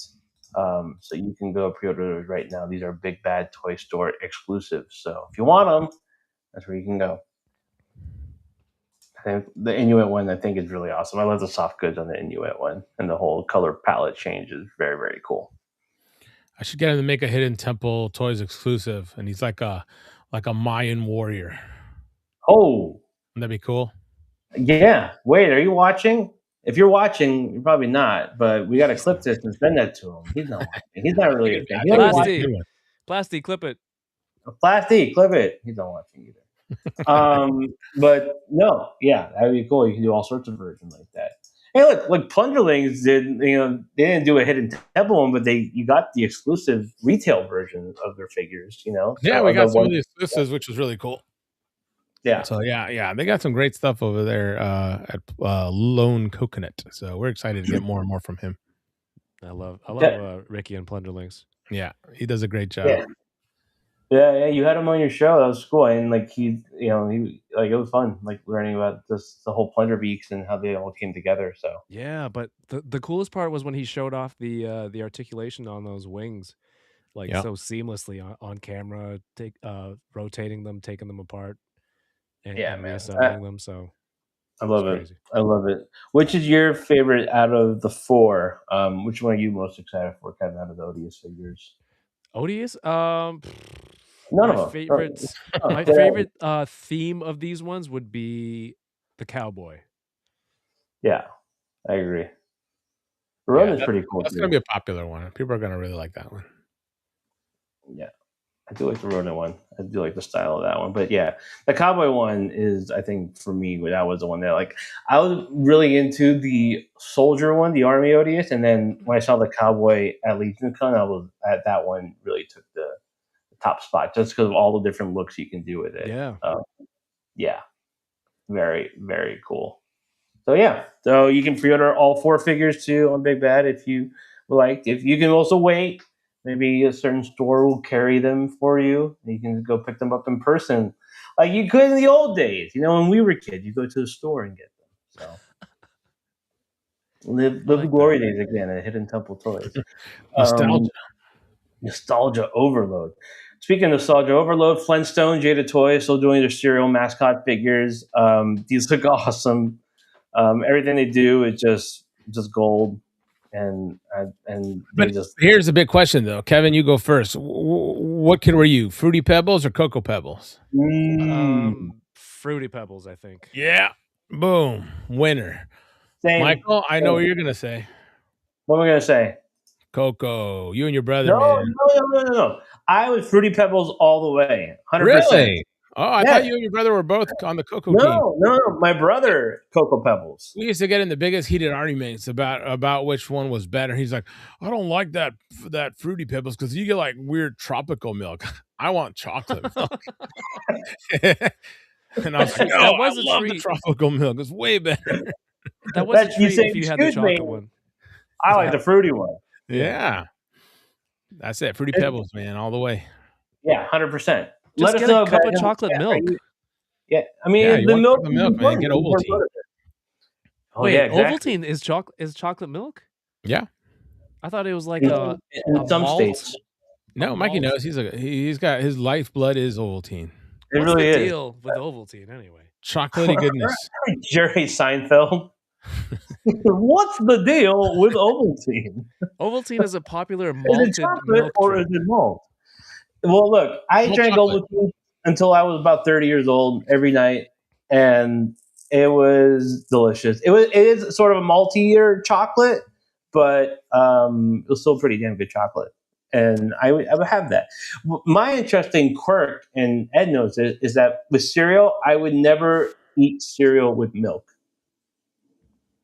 I would eat it dry. Dry is Dry ass cereal. you need to be locked up. That's Yeah. I just said. That's what I've been I really saying for years. And not just because of the milk stuff. yeah. No, I And the just, cereal. all of it. There's so much. So much. Yeah, Fruit Loops or chocolate Rice Krispies or Fruit Loops. Yeah, I would go with Fruit Loops on that one. So Yeah, man. It's that tropical yeah. milk. It's so good. I don't want weird fruity milk. I want chocolate. Candied milk. It's candy milk at the end of the day. So Yeah, man. yeah.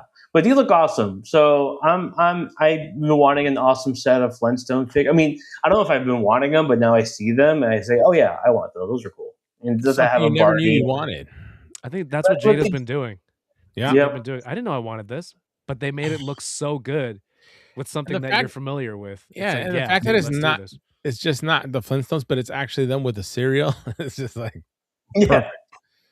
Yeah, Love yeah. it. You want it just for the box and the cereal and the spoon and all the things, and then Yeah. the Flintstone figures are the accessories, really. So they're just the added bonus. I want to put like all my X-Men like at a breakfast table eating cereal with all You these little get accessories. multiple of these, then you So know. I got at least like 4 of each version. Yeah. You know, in the cereal.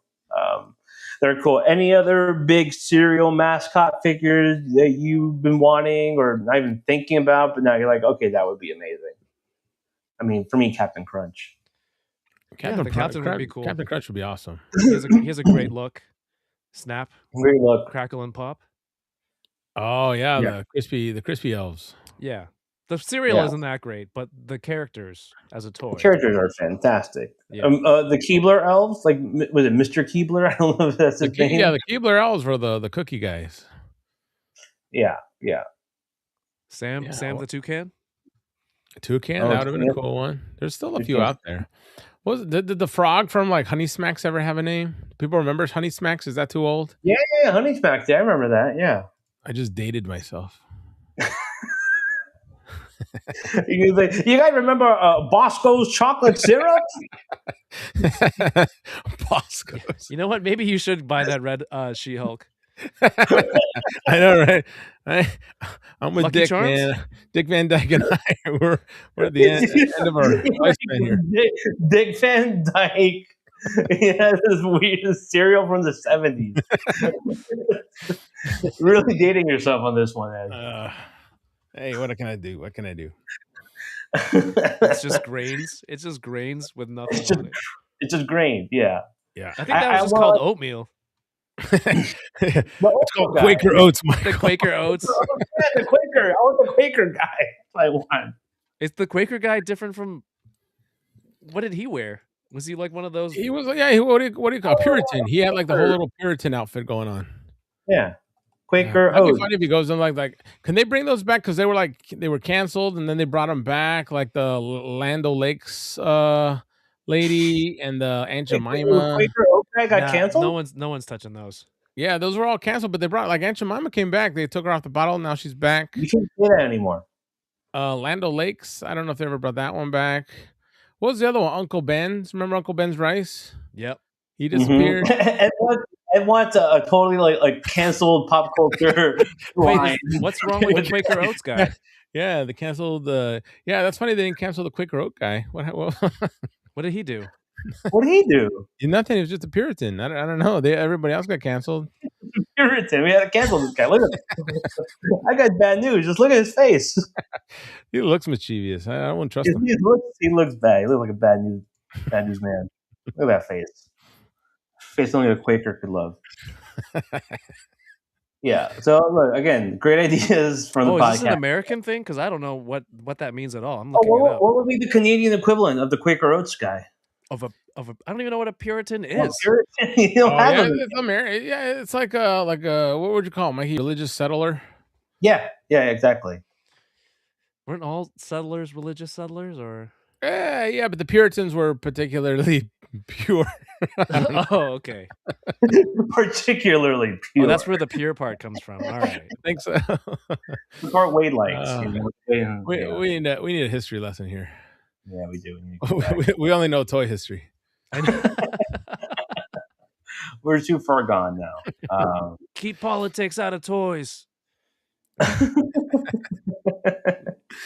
Yeah, so I don't know how we got from Flintstones to Quaker Oats guy and Puritan history, but you'll never know how tangents go. It just happens. McFarlane had some a little recap of what they had, a Marvel Toy Show. They showed off some new figures. For me, particular interest, obviously, is the 89 Joker. And you can get away with it if you call it a comic book version and not the movie version. You have a little stinky face, Kevin. Is that a good stink face or a bad stink face? It's stinky. It'd be stinky. It'd be stink, huh? Yeah. What can you do? Like obviously there's a lack of Jack Nicholson Joker figures out there, and I think people can, put two and two together as some sort of licensing thing, likeness thing, right? Yeah, I actually had to talk to the one of the distributors, and he told me that, like, talking with Mattel, that it's like, yeah, they were just not able to get Nicholson's approval for his likeness, and so they had to sculpt it in a way where it's like Joker-esque, but it, not like, it looked close, but not close enough where people would be happy. It's wearing his clothes.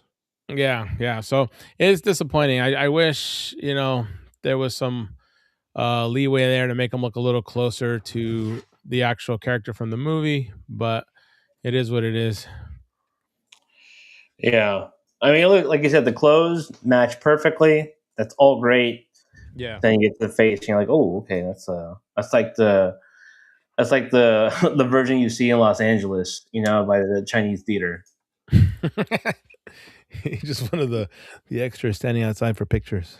Yeah, exactly. I also have the Hot Toys version of this Joker, which was like the first Hot Toys I got. Like, that's a great one. Yeah, so that's the first one where it made me step out of my lane into 1/6 scale. And so when you have that, it's kind of hard to see. Yeah, like you kind of have the standard, and I understand it's different price point, different scale, but I'm like, yeah, if they made Keaton, maybe they'll make Jack Nicholson, and we'll see how it looks, and then this is obviously what they're limited to. Yeah. Don't you have the other one, Mikey, the Uncle Bingo one, the mime? Yeah, and I mean those are actual Nicholson, likenesses too. Yeah, those are really good. I mean, it really looks like them. Those are so. If I don't understand, like, if they got it, why couldn't McFarlane did it? Back in the day, like how old are those Hot Toys? Those 89 Nicholson Hot Toys? Oh, they got to be like what, 10 years? Over 10 years old? Yeah, they have to be at least over 10, like about at 10 years. Over I would 10. say. Yeah. So I think maybe at a certain point, he's like, I'm not doing it anymore. No more money. Games. I don't want anything looking like me. Get that shit out of here. Oh man. Some other. I mean, I'm not the biggest McFarlane guy. Anything for you, Ed? I know you're a big Toddy Mech. I'm very picky and choosy. I do like some of the movie ones. I didn't get any of the Christopher Reeve ones last round where everybody was super excited for the Christopher Reeve one, but I might pick up this new one just because I did like them. I just never got around to getting one. But a lot of the newer characters I'm not super interested in. Like I said, I I was all in on the DC Classics Mattel did, so I have a lot of those, and I don't feel the need to kind of rebuy a lot of them. So Yeah. yeah, there's probably a few I'll cherry pick, but for the most part, I'm going to pass on a lot of these. Same with you, Kevin. Are you into Toddy Mac stuff, McFarlane stuff at all? Very, very specific ones. And then I think the Flash looks decent in some of their promo photos, but I don't have like a nice decent Flash for my Justice League. So Yeah. but he's a little bit, it won't fit with the stuff that I have. I have a lot of older Mattel ones Same. for my DC. So, you know, we'll see what happens next year. We'll see what happens next year. I mean, there's a lot of speculation exactly what Mattel is going to do. You know, where they're going to sit. Yeah, I got a little information from that. They were talking to a lot of these distributors and stuff. You get a little bit of information, and they are kind of going along the same way that they do the WW figures and the AEW ones, the wrestling stuff. There's going to be like two lines. There's going to be like an elite line that's going to have like the more expensive, more articulation, but they're not going as minimal as they did with like their more generic line for the wrestling stuff, like the cheaper line. Like I think the current cheaper ones, they only have like about 10 point of articulation. They're going to start about 22 points of articulation with the cheaper line. And then the more deluxe line will probably have even more than that. And I think that's really going to be with more accessories. And it's kind of the same way they do it with the wrestling figures, where they come with a way bunch of more accessories, different head sculpts, different, you know, hands and all that kind of thing. And like a Maxima one. Yeah. So it's going to be, from what I understand, that's going to be kind of like the format they'll be following for the Mattel line. Cool. So I'm excited to see. That makes sense. I mean, I think that that would make sense in terms of like, okay, so the deluxe ones are the characters that obviously are the most important: Batman, Superman, Wonder Woman, you know, all the Justice League, and then you get into the more, you know, tertiary characters that could be the more basic ones, right? Yeah, you So- know, and it's a nice way to collect more and save on that, or you know, just a good way. Like maybe I don't want to get into the more expensive ones, and I'll just stick with the lower price point ones. I mean, 22 points of articulation are pretty darn good, you know, compared to like a lot of the figures already. Or like what's Marvel Legend, they're maybe like 26 points or something like that, 27 points. So it's not like you're losing a lot on that, and it's going to be significantly cheaper than the deluxe one. So. Because I think in wrestling, the deluxe ones are like between like $15 to $20, and then the expensive ones are like $30 to $40. Oh, wow. So it's a significant price change. So we'll see. I'm excited to see what they're going to look like. I think that will really be the deciding factor. That's a big one. Well, what's the art style of them? You know, are they following a specific look? Are they kind of doing their own thing? What are they looking more realistic? Are they looking more comic book style? Like what's the vibe? You know? Yeah.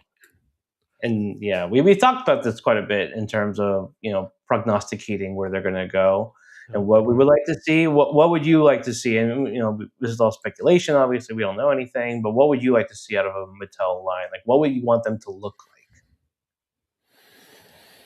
like? Maybe like, remember Icons? Yeah. We talk about Icons a lot. But unless maybe if you either keep it that scale or pump it up to like a Legends, other like 1/12 lines out here, because the Icons were they were like the Japanese true to 1/12 scale sizing, right? And then just if you can in this day and at this price point to pack it out with those accessories, I think that articulation style, the characters that they selected back then, you know, the variations. Like I was waiting for that Nightfall Catwoman to come out from Icons. That was like the next wave, right before they canceled it. But that all purple suit, a lot of that Nightfall stuff, that era, that's probably what would get me to get more the Mattel stuff coming out. Yeah, I'd definitely like to see more accessories for sure. I think that's a big thing. So I kind of like the idea that they're heading in that direction where they will add more and more. So like if the accessories, you know, make the difference and you can be like, yeah, I can justify paying more because it brings so many cool things. That'll be really, really cool. And one of the things I've been kind of debating too is like, do I want it to be like the DC Classics that was all cohesive, that all the figures had like a similar style, so they all really kind of meshed together? Yeah. Or McFarlane, who kind of jumped around from like, you know, comic comic books to video games to, animated series to, there was a lot of different versions going out through his multiverse, So Right. I like that there was a variation there that you could decide, oh, I kind of like the look of these and I'll go with these. I mean, there was an aesthetic to a lot that, you could kind of cross some of them, but I don't ever think they did it as good as the DC Classics where everything just kind of meshed together so well. And so, yeah, I don't know. I don't know if I want them all to be the same. I just love when they pick a particular art style, design style for them. So I think that would be kind of neat to see again. So Yeah. I watched this one interview. I think it was Pixel Dan talking to Todd at Toy Fair, and the way Todd knew, like, we've got this line, this line, this line, this character in all of our different toy lines. So there's like at this price point, and then for this style of collector, for maybe like kids or casuals, and then the next price point. It seemed like he wanted to have something for everybody that Mhm. they would buy, and then maybe that kind of plays along with having video games and comics, because it's like there's so many different styles and so many different collectors. It's like sticking to one. He probably thought, like, I can't get everybody with just one style. I want to Yeah. have so much out there that everyone is able to buy something. But Yeah. I get what you mean. Like, if they only chose one look and it wasn't the look that you liked, then it's kind of like, oh, I don't have a DC line to why did I say it in that accent? Why I don't have a DC line to collect, right? Because that's not the look I'm going for. Yeah, that's And true. then you kind of have to wait for that one look. Or they set their own tone, like, this is the Mattel line of fake, I don't know, like, just Yeah, I mean, that's how they did it in the past. And like I said, and for me, I was, I really liked the Four Horsemen when they were doing the stuff for He-Man, and when they did the DC Classics, and they kind of brought a lot of those design elements over. For me, it was like really, really, pleasing, and I love the aesthetics of it. So it was easy for me to be like, yeah, I want it. But I get it. I never gone and be like, oh, I hate the way that looks. I'm just gonna step away. I'm not gonna pick any of those up. So I get it, but I mean, there's already so much stuff, so maybe it wouldn't be a bad thing to step away from a line for a little yeah, bit. no, that's fair. Yeah. The last thing we need is to collect a whole new line, but it's gonna happen. Something's gonna be out there that we don't even Something's know gonna about. hit us. It's gonna be so cool that you can't resist, and Yeah. we'll be back at it. Exactly. And that kind of brings us to our closing segment of the show. We usually do like new fig smell and yellow wing and stuff like that, but this is Christmas. Put a little Christmas spin on it. We're doing our naughty or nice list. So this is sort of a mix of different toy related items throughout 2025. It could be a toy company, it could be a specific figure, it could be something within the community, whatever it is. You want to make a list, naughty or nice. And so that's what we're gonna do. I can be good or be naughty. Yeah, like that. Nice. Before you get demonetized. Name that clip. Ed, I think you should go first. You want to go naughty or nice first? I don't know. You set it off. I'm not. I don't even know what format you're going really. Okay, I think we're kind of like doing a little round table and being like, what's naughty or nice for me? So like, for me, I'm gonna say nice. We'll go off with Jada. Jada had a very, very nice year. I think they showed off a lot of what they're going to do in 26. The Mega Man stuff was even better this year. I was really excited to kind of see the continuation of the evolution of Street Fighter, of Scooby Doo, how they showed off the new articulation and how they plan to kind of do this new 2.0 in all of their lines across. So full commitment from them on everything they're doing. June's an awesome dude. And last year, naturally. Jada did a great job this year. They really delivered some amazing toys. They just keep getting better. They've just debuted some amazing, lines they're working on. Like I was really a fan of Cyberpunk when they put those out. Those were amazing. Now we're getting Invincible, which was really exciting. But I think they're overall one of the biggest things that I'm happy about Jada is that they are literally going to give us every single character from the Street Fighter, 2 roster, which I think is awesome for a company you can rely on to be like, yes, you will get the full roster and you can be happy with them all. Mm-hmm. So yeah, they're definitely on my nice list. Very nice, very nice. Are they on your nice list, Kevin? Is that okay? Is that okay to say we're all in agreement? Yeah, sure. the nicety of them. So okay, I wholeheartedly agree. okay, I love it, love it. Ed, what about you? What do you got? I mean, I'm gonna say I'm gonna go with my nice list as well. Like my first nice guy is Mondo. I'm a big Oof. sucker for Mondo. I've been excited because the whole year they had me anticipating all these figures. You know, I like what they do. They always have such a great aesthetic to their toys. The quality is really fun. The amount of accessories they give is like one of my favorite parts about Mondo, and they just really have a lot of thought behind their toys. So, you know, just really, really good. I did have this one just in case we did do one. Mikey knows how I was how excited I was when they announced the goddess figure, and you know, she finally came in, and I finally get to bring her home. I've been like oogling her ever since WonderCon, Oh my god. and I don't know if the word you want to use, but no, Well, it's you not, finally got to bring her home. I finally got to bring her home. So yeah, Yeah, she's really yeah, cool. So, sure. just like every time I get a Mondo, and especially the end of the year now, they've been really pumping out a bunch of the ones that I've been waiting on. So Mikey's, you know, we've shown a lot on the show here, like Carnage and what was the other one, Nightcrawler, and I Mhm. got Evelyn, which is another one.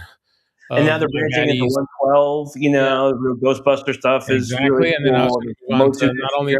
not only were they killing it on the 1/6, especially like we have the upcoming Ninja Turtle one that is just like super excited about, but they're also their foray into 112 scale with their He-Man line, which looks incredible. We've seen their Ghostbuster stuff. It's just so cool.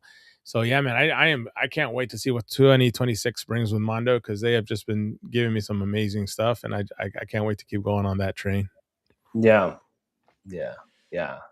It's hard to think about because there's so much you want from them, and it is at a very expensive price point, and we can all acknowledge that and understand that's just what it is. But the quality is obviously there. The care and the customer service is there as well. And so when you put all the things together, there's just a really awesome value to it all. And just like their 112 stuff looks like the He-Man stuff looks like the He-Man figure looks awesome. The Yeah. Skeletor looks incredible. Like I Yeah. find that Skeletor is like already on my list of top figures of next year. You know, it's just like already preemptively. It just looks so cool, man. I love that Skeletor design to it. So it's a personal preference, you know, and that's fine. But yeah, and then the turtles. There's just so much gargoyles. You know, it's like they're doing proper animated versions of gargoyle. They have SWAT cats. List goes on and on and on. Yeah, so much The great SWAT stuff. line is cool too. So yeah, Mondo for sure. And shout out to Peter, who's been a guest on the show. Really cool dude, and Yeah. really fun to talk to. And yeah, they just do awesome work out there. They've like that's the other thing. They've got great people there. You mentioned like Peter, Hector, and then Yeah, like just the collection of talent that they've gathered. And yeah, it just Brandon Gash, like spreads this. across all Yeah. their lines and properties, right? Yeah.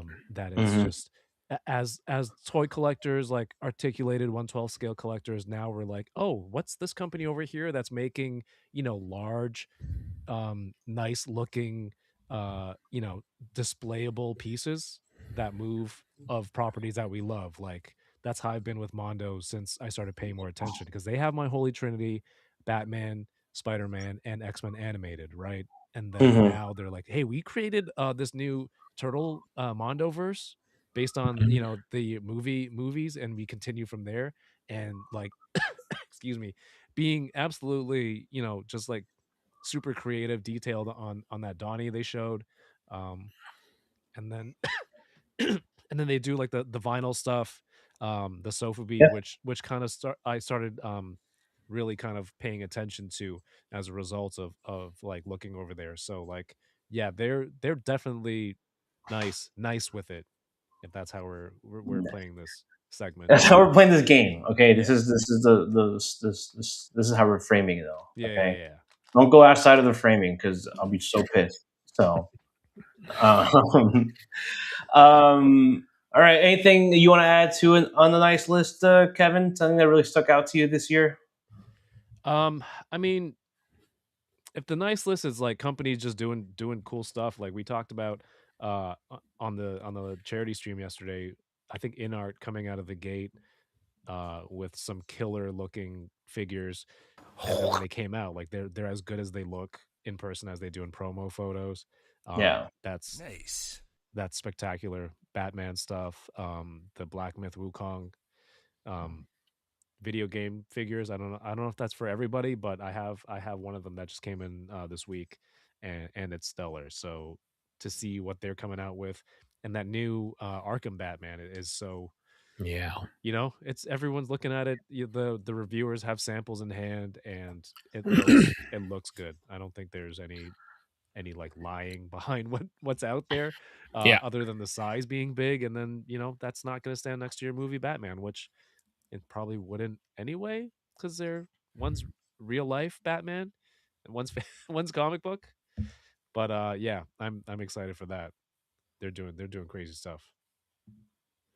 Yeah, they're doing great. I love, like, we talked a lot about how amazing it's been to see a company, start off on such a high level, giving us figures that look so close to life, like, the detail, the amount they can cram into such a small scale, and it still looks fantastic, has just been very captivating. And the fact, that it feels like it's gonna take toys to the next level.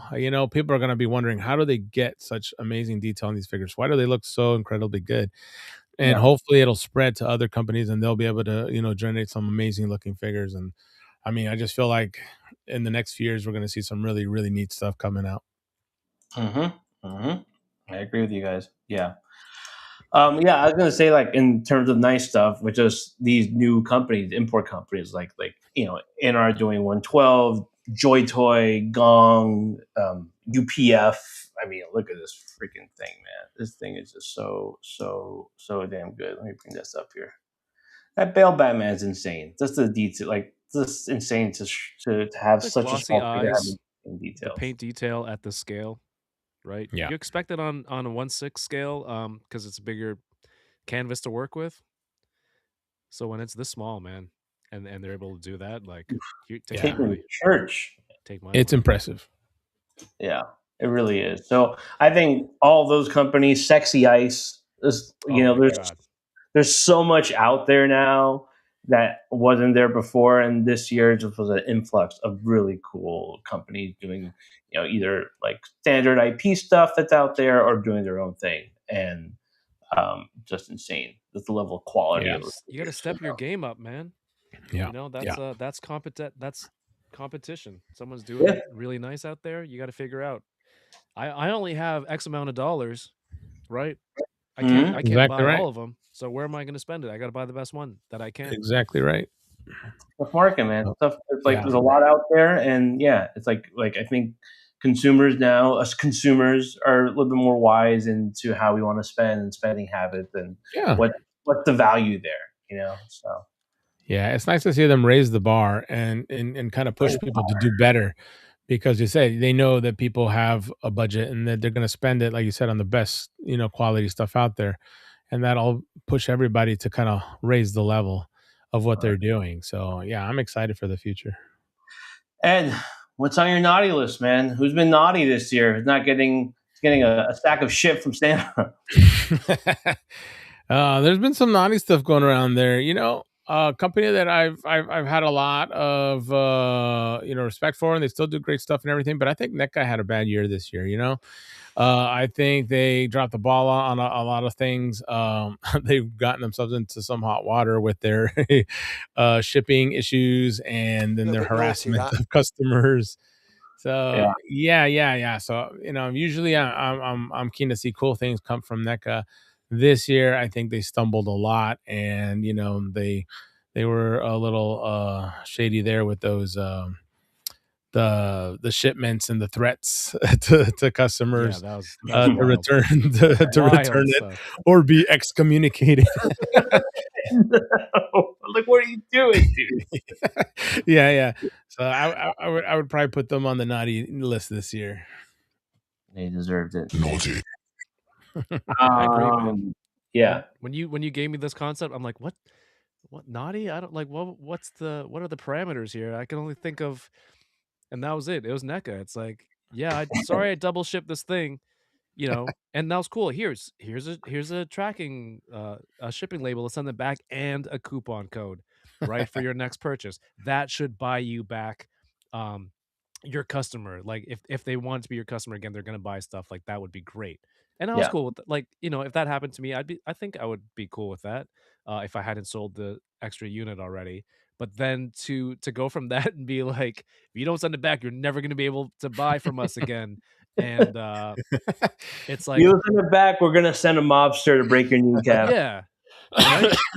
So I'm like, I've never seen a company do that. It's like, okay, cool. So you don't want me to spend any more money? Like, one option was spend more money with us. One option was like, I don't want your money. But all right, Yeah. cool. And then it's got to be some sort of warehouse thing, because I think they were still double shipping things after that Yeah, fiasco. yeah. Like, people were still getting double product. And so, like, Yeah. I love NECA stuff, but fix your in-house problems first. Yeah, Right? Yeah, exactly. Take it don't out make on, it our problems. don't take it out on Yeah. us. What are you buying? Yeah. So that's a good one. That's a good Or one. NECA. For me, I have a little bit of mix of like naughty and nice. I'm gonna say Storm Arena. They're in the middle. I think their stuff is really cool. The Kevin, their Kevin Masters figure. Oh, the Kevin Kevin figure. Masters figure. It's The just like Ken me. figure is awesome. I'm really excited about Sagat and everything that's coming out. But naughty because they're naughty little boys. They stepped on the feet of Jada and were like, they just came in like, we're gonna do everything you're doing. and it's like, look, again, like you were saying, Kevin, about like competition, and you got to step up your game because just different companies are making different things, and it's going to be happening. There's going to be another company next year we never heard of. They're going to be doing some awesome figures. 52 Toys are doing Street Fighter. But it was interesting to be like, oh, we're doing exactly like we're going to do all these figures that basically Shada was like, and, like within these worlds, there's obviously people know like what they're going to do. There's always like years plans ahead of what's happening. So not even like but like very nice what you're doing. So, well, that's a good problem for June to have, right? You want to Yeah, I mean, come at the king. Exactly. If people are coming after you, that means you're doing something right, Yeah. Plasty says Nadia. I thought of Sexy Ice 2019. Guess I didn't get the concept, or did I? It sounds like you did it. Nope.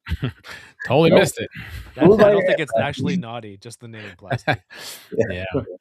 What was the other one? I think Super 7 also kind of stumbled around this year too with some bad press, like especially when the tariff stuff was happening.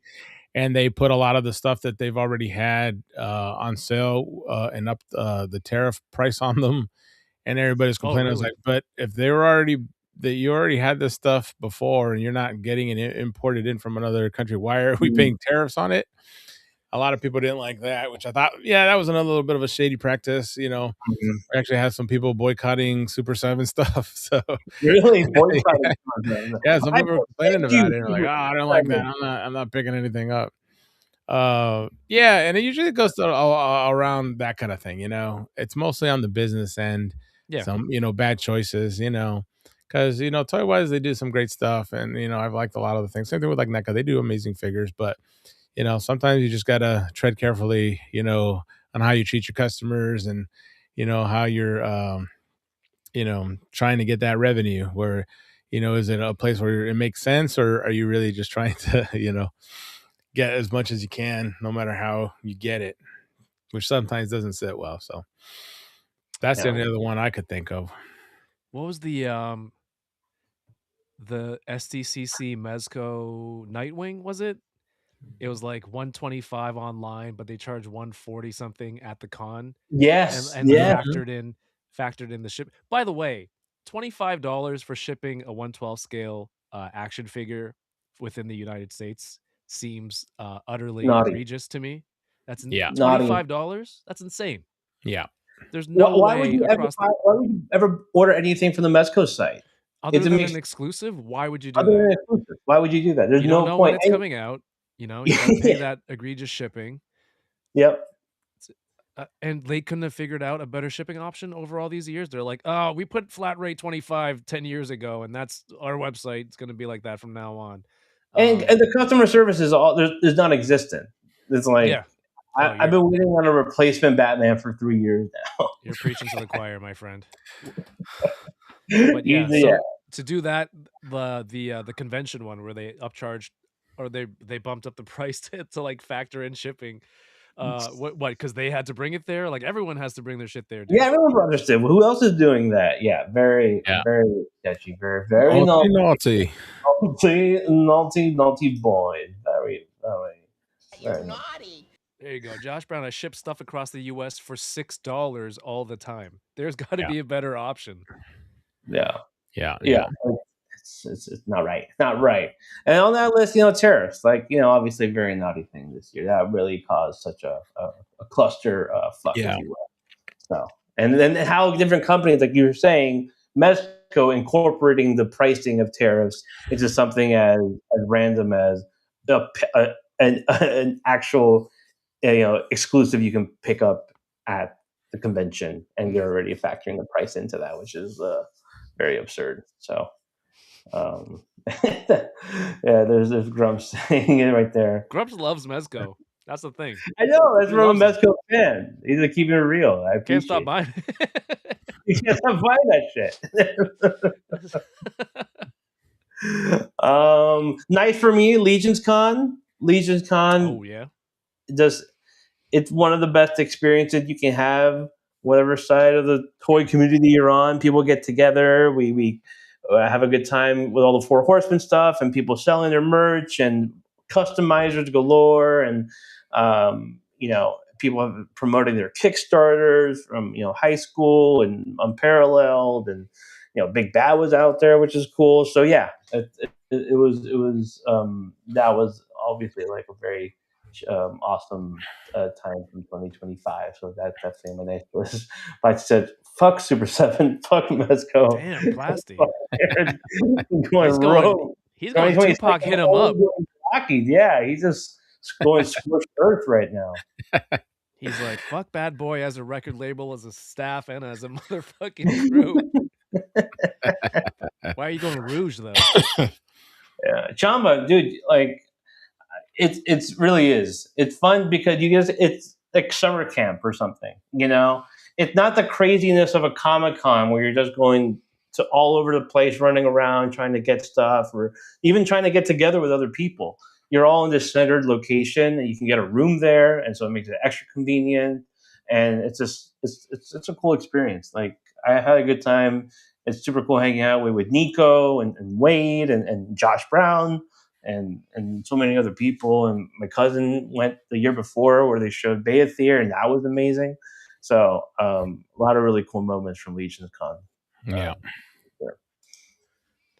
Premium DNA. They're forever on. They're like permanently on the naughty list. They're off the list completely. They're off the list. They're on the list in perpetuity. Yeah. So. Oh, what's the other one, Mikey? The one we were talking about earlier, the Meta Travelers too. They just kind of went MIA. They can't. What happened to them? They just, they still post on Instagram. They're like, look at our figures, and we're like, where are they? So, yeah, look at them. They said they weren't gonna do them, and then said they were gonna do them, and then nothing happens, and we're just waiting around. I just like it when, at least if it's gonna be delayed, if you're having problems, just be clear about it so people kind of have an understanding of what is going on.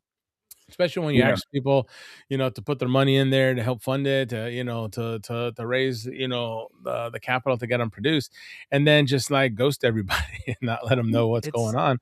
It's so crazy. Yeah, I don't get that. I'm like, if you're having some issues with manufacturing or money or whatever, let people know just so they're not sitting here scratching their heads, being like, what the hell happened to this company? Yeah, I think the transparency goes a long way, because if you're just being sketchy like this, there's tons of stuff that I want to buy. I'm not sitting around waiting for you. Like, that's it. Exactly right. You're going to jail. I'm moving on. That's it. Go to jail right away. This turned from nice and naughty list to airing of grievances. I think Festivus is Tuesday, right? Yeah. So, exactly. Festivus for the rest of us. Exactly. Then 3 of them Meta Travelers nonsense, gobbledygook, I call it. So yeah. A farce, if you will. Prima DNA are on the con list, but not that con that regular gets associated with toys. Yeah, they're just personas non grata. So Prima DNA just disappeared with Earthworm Jim, and then out of nowhere, we're like, hey, we're doing this thing. And I mean, shout out to Harper Figs who did some awesome photos for their figure, but I mean, like, But and didn't they like sell them on like yeah, AliExpress or they something? were sold on AliExpress, but it was something happened that the truth is out there, X-File style. But I don't know exactly what it is that occurred with the factories and them waiting and having to kind of be in this period of not sure what was happening with their Earthworm Jim line. But yeah, but like if you go to their Instagram page, you can't comment on it, which is always the first sign of okay, clearly they're not trying to engage anyone in a real way. So Yeah. go I to think jail. a Kevin few thinks weeks ago I saw they put up something like, "Oh, if you ordered this, there's a new evil Jim head, I think, that they're giving to people yeah. if you pre-order with them directly." So like they're trying to come back and win people back, but it's like, what happened in that time? You've sullied your name for so Mhm. long that, and again, anyone can come step in your place, and I'll spend my money there. Yeah, Exactly right. for sure. Naughty. Um, yeah, man. It's interesting how certain companies behave and they just hide, and they don't really tell you what's going on. But whatever, man. Like you said, we can go spend our money somewhere else. So I'm not, Yeah, like I'm not dying. I'm not dying for this if you thing. take like a short-term hit and fix everything, or just ghost people and in the long run lose out on even more money, like exponentially more.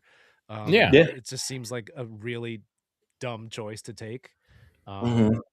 And I don't know how some of these companies are making that decision, right? I can't imagine it working very well, but we'll see. Maybe people have are just short sighted like that. Anything else you want to add to your night? Like for Naughty and Nice, I kind of do a mix of both. Hasbro, I think, has some really nice stuff. I love the Game Reverse in general. Game Reverse everywhere is a big, super nice from Figure Arts and Hasbro and Jada kind of doing like with Street Fighter. I consider that Game Reverse. Um, I think the made to order stuff was great. Yeah. It's always nice to not having to pay up front for something and you get to Mhm. pay for it when it actually comes out and it gets delivered quickly. I was a big fan of the HasLab of the Ecto one. I think Yep. that thing's awesome. Such a cool set. And if you just wanted the vehicle, I think the vehicle is awesome. I was just rewatching Ghostbusters 2 today and I was like, I'm so happy I have the Ecto one. Yeah. Naughty for Hasbro. When you have the made to order stuff that's in stock and you raise the price by $40, I think that's a little interesting. Like I guess like are you charging the warehouse fee or something? I don't know what it is, I but think it's kind of goes with the whole point is that the way that they market it was like it's made to order. We're only making what it gets ordered, but then obviously they made more, to try to sell on that secondary, side once, the initial batch was made. But I guess it's to be kind of like you didn't order it when we started it, so now you have to pay a premium that it's already produced, so they raise the price on it. And it's kind of a reward for the people that backed it early on because it's like, well, at least I got it for a cheaper price, and now people who didn't back it originally have to pay more. But at the end of the day, it probably cost them the same. So it's like, why do that? But I figured my assumption was that they didn't want the people that backed it when it was originally put up to get mad. So that was kind of like the Yeah. trade-off. Let's raise the price, so at least the people that bought it feel good about it, and then the people who didn't get it still have a chance to get it, even though it's a little more expensive. Also, yeah. we ordered it at that price a year ago before Mhm. tariffs. So now when it shipped out now, right? Did it Mhm. cost them more to bring it now in 2025? So when it got here, it's like the people who paid before at that price were honoring that price. But Yeah. then now the people who didn't pay that price, yesterday's price is not today's price. Now there's additional costs associated with it. That's what we're charging now. And you know what? Maybe you should have. Yeah, it is an award reward for someone to pre-order early because you don't know that there's Mhm. other factors a year Yeah. from now. Exactly. Way to bow down to your corporate overlords, guys. But I don't Dude, know how to find unfortunately, business, that's how business works, right? Business, Michael. That's business, baby. It's just Speaking of business. which- We don't all live in New York where everything's free, Mikey. Must be nice. It must be nice. It must be nice. All those free buses and what else? Exactly. Groceries? Grocery stores. And we get one grocery store, all of New York. So, speaking from experience, like Brick, something we're saying, plugging away to make Kickstarter figures happen and keep folks up to date is no small task. Don't want to see folks get the wrong idea about some of these art. Yeah, it's not like a general statement. It's just like, very specific with meta travelers, and I know Ed's talking about it from a very like business side of it as well, and that's kind of that comes from. But Hey, here's a nice for you then. Friends succeeding, all right? Odious, Mythic XD, going through. That's what's nice for me, all right? Yeah. Very nice. Celebrating your friends' wins. Yeah, that's a good one. I was gonna say too, independent toy lines. I've been killing it. They've been doing such a good job putting out a lot of really cool stuff. We try to carry as much as we can at the store. Like we're talking about Plunderlings, we're talking about Mythics. Even though they're a little bit bigger, but they're still independent. We do Zujitsu. We've done the Wall XD stuff. Yeah, a lot of people doing a lot of stuff, and so I applaud that. Like, it's not easy. It's hard to get stuff made and out there and be pushing it and stuff like that. So I applaud the people who go and do that. Like we saw, how gripping it was for the Odious Kickstarter to get funding, and it's a lot of work that goes behind that kind of stuff. So it's awesome to see it succeed. It's awesome to see, these things get produced and, these people succeeding. So that's definitely on the positive side. Yeah. That's really hard, just to be fair. Lemon Ghosted, all the backers, maybe it's different with retailers. Yeah. No, it's fair. It's fair. That's understandable. But yeah, like you're saying, I think independent toy makers for sure. That's a big win. Very nice to see what they've been able to succeed, and the fact that they bring the toy community together is such an awesome thing too. And that's a very awesome aspect of it all. Yeah, Cursed Dead too. Thank you, Plasty. Yeah, Cursed Dead. Yeah, another one I backed. So anything before September, I don't remember. So. The problem, man, is like, I totally forgot Cursed Dead. Like, oh yeah, I did back that. So I'm like, oh, okay, I got to remember that. But at least that's already paid for, So it's like, okay, it's already taken out of the bank account. But and Brutal Realm, another one as well, So tons and tons of stuff. Again, something that you back that you like don't even remember, but you were there and being a part of. So yeah. And in case you wanted a Sentinel, you can get it. There's about 2,100 left. So there's quite a bit of stock in there. So, does it say it online? It like in the source page. So that's the most hacking I can do. So nice, Michael. Yeah. Wow.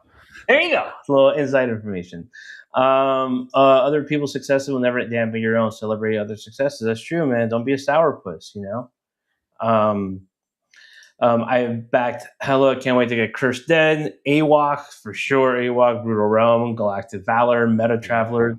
So got one more wave of Savage Crucible from the Kickstarter coming. It's just other than that, man. Those are like they're all such like everything Brick named there has such variety. Not one thing is like the other, and that's what makes it really cool. So there's so many different lines, different things you can support. Plasty, man, you're roided up right now. You got to be an idiot to defend a huge corporation toy line and snub indie toy makers. I mean, we love indie toy makers. What are you talking about? So, this guy, does he need a Snickers bar or something? What's going on? Yeah, turn into Joe Pesci over here. The idiot to defend corporations. Joe Pesci. Yeah, but. I think that's a pretty good list. Naughty and Nice for the year. Yeah, man. I think that was very respectable, and we didn't go off the deep end. Nobody got hurt. No one got hurt. We didn't say dumb shit. I think it's totally fine. It's all fun conjecture. But yeah, cool guys. Anything else you want to say to everyone out there, Kevin, before the end of the year? What do you have planned? Tell everyone what you got going on. I'm good, man. I did the charity stream yesterday. I want to thank everyone here. I don't think I've said it on camera. Well, if you missed it at the end, thank you for everyone who was a guest, everyone who donated, everyone who reached out and said like, "Hey, I want to put some prizes up for people." Everyone who shared it and made it all possible. It's all for the kids, and I don't think I'm gonna do any more live streams this like unboxings because every Thursday is either Christmas or New Year's Eve or New Year's Day. So Mhm. that might be it for the year. I'm gonna do a live stream to draw the prizes that we had, I think on Monday or Tuesday. Nice. And that it was a lot of fun. I just want to thank people for coming on. Mikey, you were a guest, of course. Yeah, And thank yeah, it's just to be able to pull something off like that. And it's a great way to end the year. I don't think I could try to do anything more, man. Just coast. This coast, yeah. I think that's a great idea. You did it. You can rest now. You can rest eternal. What does Thanos say? You can rest and look upon a grateful universe. Oh, that's right. Yeah, I am Thanos at that point. You were Thanos. You're the good Thanos. You're the. I'm gonna catch up on some Exactly. movies. Okay. I think after one battle after another, I've been on like a Leo kick After one battle, after another. Yeah. after watching that, and then I don't know something else after Heat, and then they're like, "Oh, you got to watch You haven't seen Tombstone?" My friends are like, all these Val Kilmer Well, they're movies. So chastising you for the movies you haven't seen. yeah, so I'm catching up on that, and then I'll watch Frankenstein. Okay, I'll go watch Frankenstein. Oh, you haven't seen it yet. You No, I haven't. scumbag. Oh Okay. my god! So you went to the party and you didn't even watch the movie? What, Frankenstein? Is that how you treat me? Is that how you treat your best friend? Disrespect. Ed, your camera's losing its mind. Oh no! Sorry, guys. What's happening? This got taken over by AI. The robot uprising. Naughty They're list, spying AI. on- they're spying AI, on you. definitely on the naughty list, okay? Damn you, AI. Damn you, AI, you're taking over its camera. Rick Kickstarter, yeah, Kickstarter's awesome with all the original IPs. Thumbstone, that's a good one. I haven't seen that. The thumb version of Tombstone. Thumbstone. Oh my god!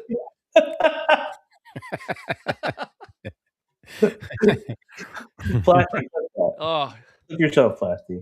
I haven't seen Unforgiven. I do need. I gotta go see my doctor and remove this thumbstone later. Hey, Dan. What's up, Dan? You sorry I couldn't join, boy, but thanks for doing this. Happy holiday. Hey, Dan? happy holiday to you, dude. Appreciate it. Yeah, man. Enjoy time with your family, dude. Absolutely. Please do. You deserve it. I mean, everyone deserves it. I don't know what I meant by that. like now, Dan, I don't think you deserve that. No, but yeah, definitely enjoy the holidays. Plasty's on one tonight. What's going on? It's Plasty. You chill out, dude. Drink some water. Maybe you're dehydrated. A lot going on. Frankenstein was brilliant. There we go. Seal of approval right there from Brick Something. What if they make toys? Do you hope they make toys of it? I think Iron Studios. It's not a toy. They're making a statue of the creature. Yeah. And I think like Funko's doing Frankenstein pops. That's the most I've seen. Josh showed me something cool that he's making, but nothing official. But yeah. Have they given the monster a name after all these years? He's just Larry. Yeah. Because if we have to spend the last 100 years, it's actually Frankenstein's monster. Well, have a name for him. Yeah, I'm sure he can name it. I know there's a sequel. There's another book that got written. I don't know in that book if he decides to give himself a name or what. But so you're saying there's more, but go read it yourself, Kevin, and then figure it out. I will. I'm only gonna read book 2 and not book 1. Yeah, I think that's exactly what you should do. Be completely lost. I'm like, who is this Larry they keep talking about? They can't find them. What's wrong with Mike? Larry? When are you going to show up at the Hidden Temple Toys? I will be there in February. So Ed doesn't believe me. I've been hosing that before. I will for fun times for when I turn into this decayed form of 40. I'm like St. Thomas, Michael. Well, what's St. Thomas again? Won't believe it till I see it. Oh, is that what he said? That's what he said. I don't think he said it just like that. I won't believe Just it like until I that. see That's how it. he says it. That's how he talks. I don't think they spoke like that. They did. That was their dialect. That feels wrong. I don't think so. Plasty definitely needs a hug. Yeah, he's very bothered. So came in real hot this show. So. I might have set the tone because he came in. I'm like, oh, late again. Oh yeah, so he's So already maybe like that's why. on the defense. Yeah, so and he was just giving it to you the whole time, and that's what he does. He is Might have very been my angry. fault. You gotta bring Plasty on. So I need to bring. Yeah, Plasty is an awesome dude, and Brick something. A lot of cool people we got to bring onto the show next year, Ed. Let's do it. I'm excited. It's our first year of Figures Not Included. Hey, there's a nice for you. Good job, guys. Yeah. Hey, thank you. A little crowd applause. Thank you. Yeah, we did it. Ed, how do you feel? Let's recap our first year before we sign off. It was a great year, man. I think we set out to do something. We didn't really have a really good idea of how it was going to be. Still what don't. it would turn into. We still don't, but I feel like we're still making it happen regardless. You know, we faked it until we made it.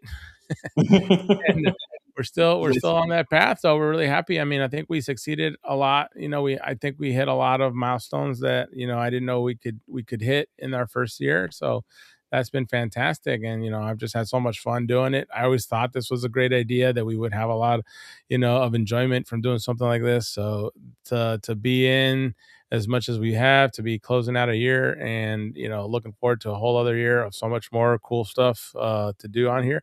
I'm super happy, man. I hope you are too. I'm content. Super proud. You guys got like good music and graphics, right? Things look good. You got some good, you had some nice gets right on here, so should be happy with the stuff you put out. Yeah, Mikey, stop being such a bah humbug. Yeah, I'm not gonna compliment you anymore. I'm my own worst critic, man. It just happens. I was trained to be this way. Yeah, no, I'm so happy we did this again. And we mentioned this before, that we've been wanting to do something like this for what seems like forever. Like, we've had a shared love of toys since I can remember. My earliest memories are with Ed and us playing with action figures, and either him terrorizing me or letting me play along with him, either or. My favorite thing was to do, Mikey, and I don't know if you remember this. Oh, we talk about it, but I would do like life lessons through toys with Michael. Like, I would set up scenarios, and he would have to make a choice, and then would he make the right choice or the wrong choice? And then depending on how it went, like, either I'd applaud him for making the right choice, or I'd degrade him for making the wrong choice. Give me an example. I want to see how this works. It was good. Like, I remember we did one, like, I created a whole like labyrinth with VHS tapes. Oh wow. And okay. We brought in a bunch of like my old Toy Biz, the little ones, the 4-inch figures, and we created a whole like Apocalypse created like a labyrinth, and like Mikey was Gambit, and he had to like save the other X-Men. But at the end, I forgot what was the choice I made him have, and he chose something that was a little selfish, so it ended up killing the X-Men. Oh my god. And I was like, I'm sorry, Michael, you chose poorly. Because of your selfish decision, they've all perished. He chose Rogue. He chose to save Rogue, and you're like, okay, now all the X-Men die. They're all dead, Michael, because of you. Wow, that sounds. That was a life lesson I learned when I was 8 years old. It's true. But it forged him, and then he knew the next time in real life when that happened to him, he saved. Exactly. I just have Ed's voice speaking to me, be like, "It's all your fault. Choose wisely. This is it. Or they will all die." I've trained for this. It's true, Brick. My selfishness killed the X-Men. That's lore right there. So it was good times. That sounds traumatizing. Good times. Good traumatic times. Yeah. So it's just like I remember that very vividly, and also like painting on his Genghis frog, you Yeah, know, thanks and a lot. those kind You of things. refuse to admit it. Oh, I just did right now. So You did this, Michael. You did this. No, I did. So it was you. Was you. Touch my drum set, Michael.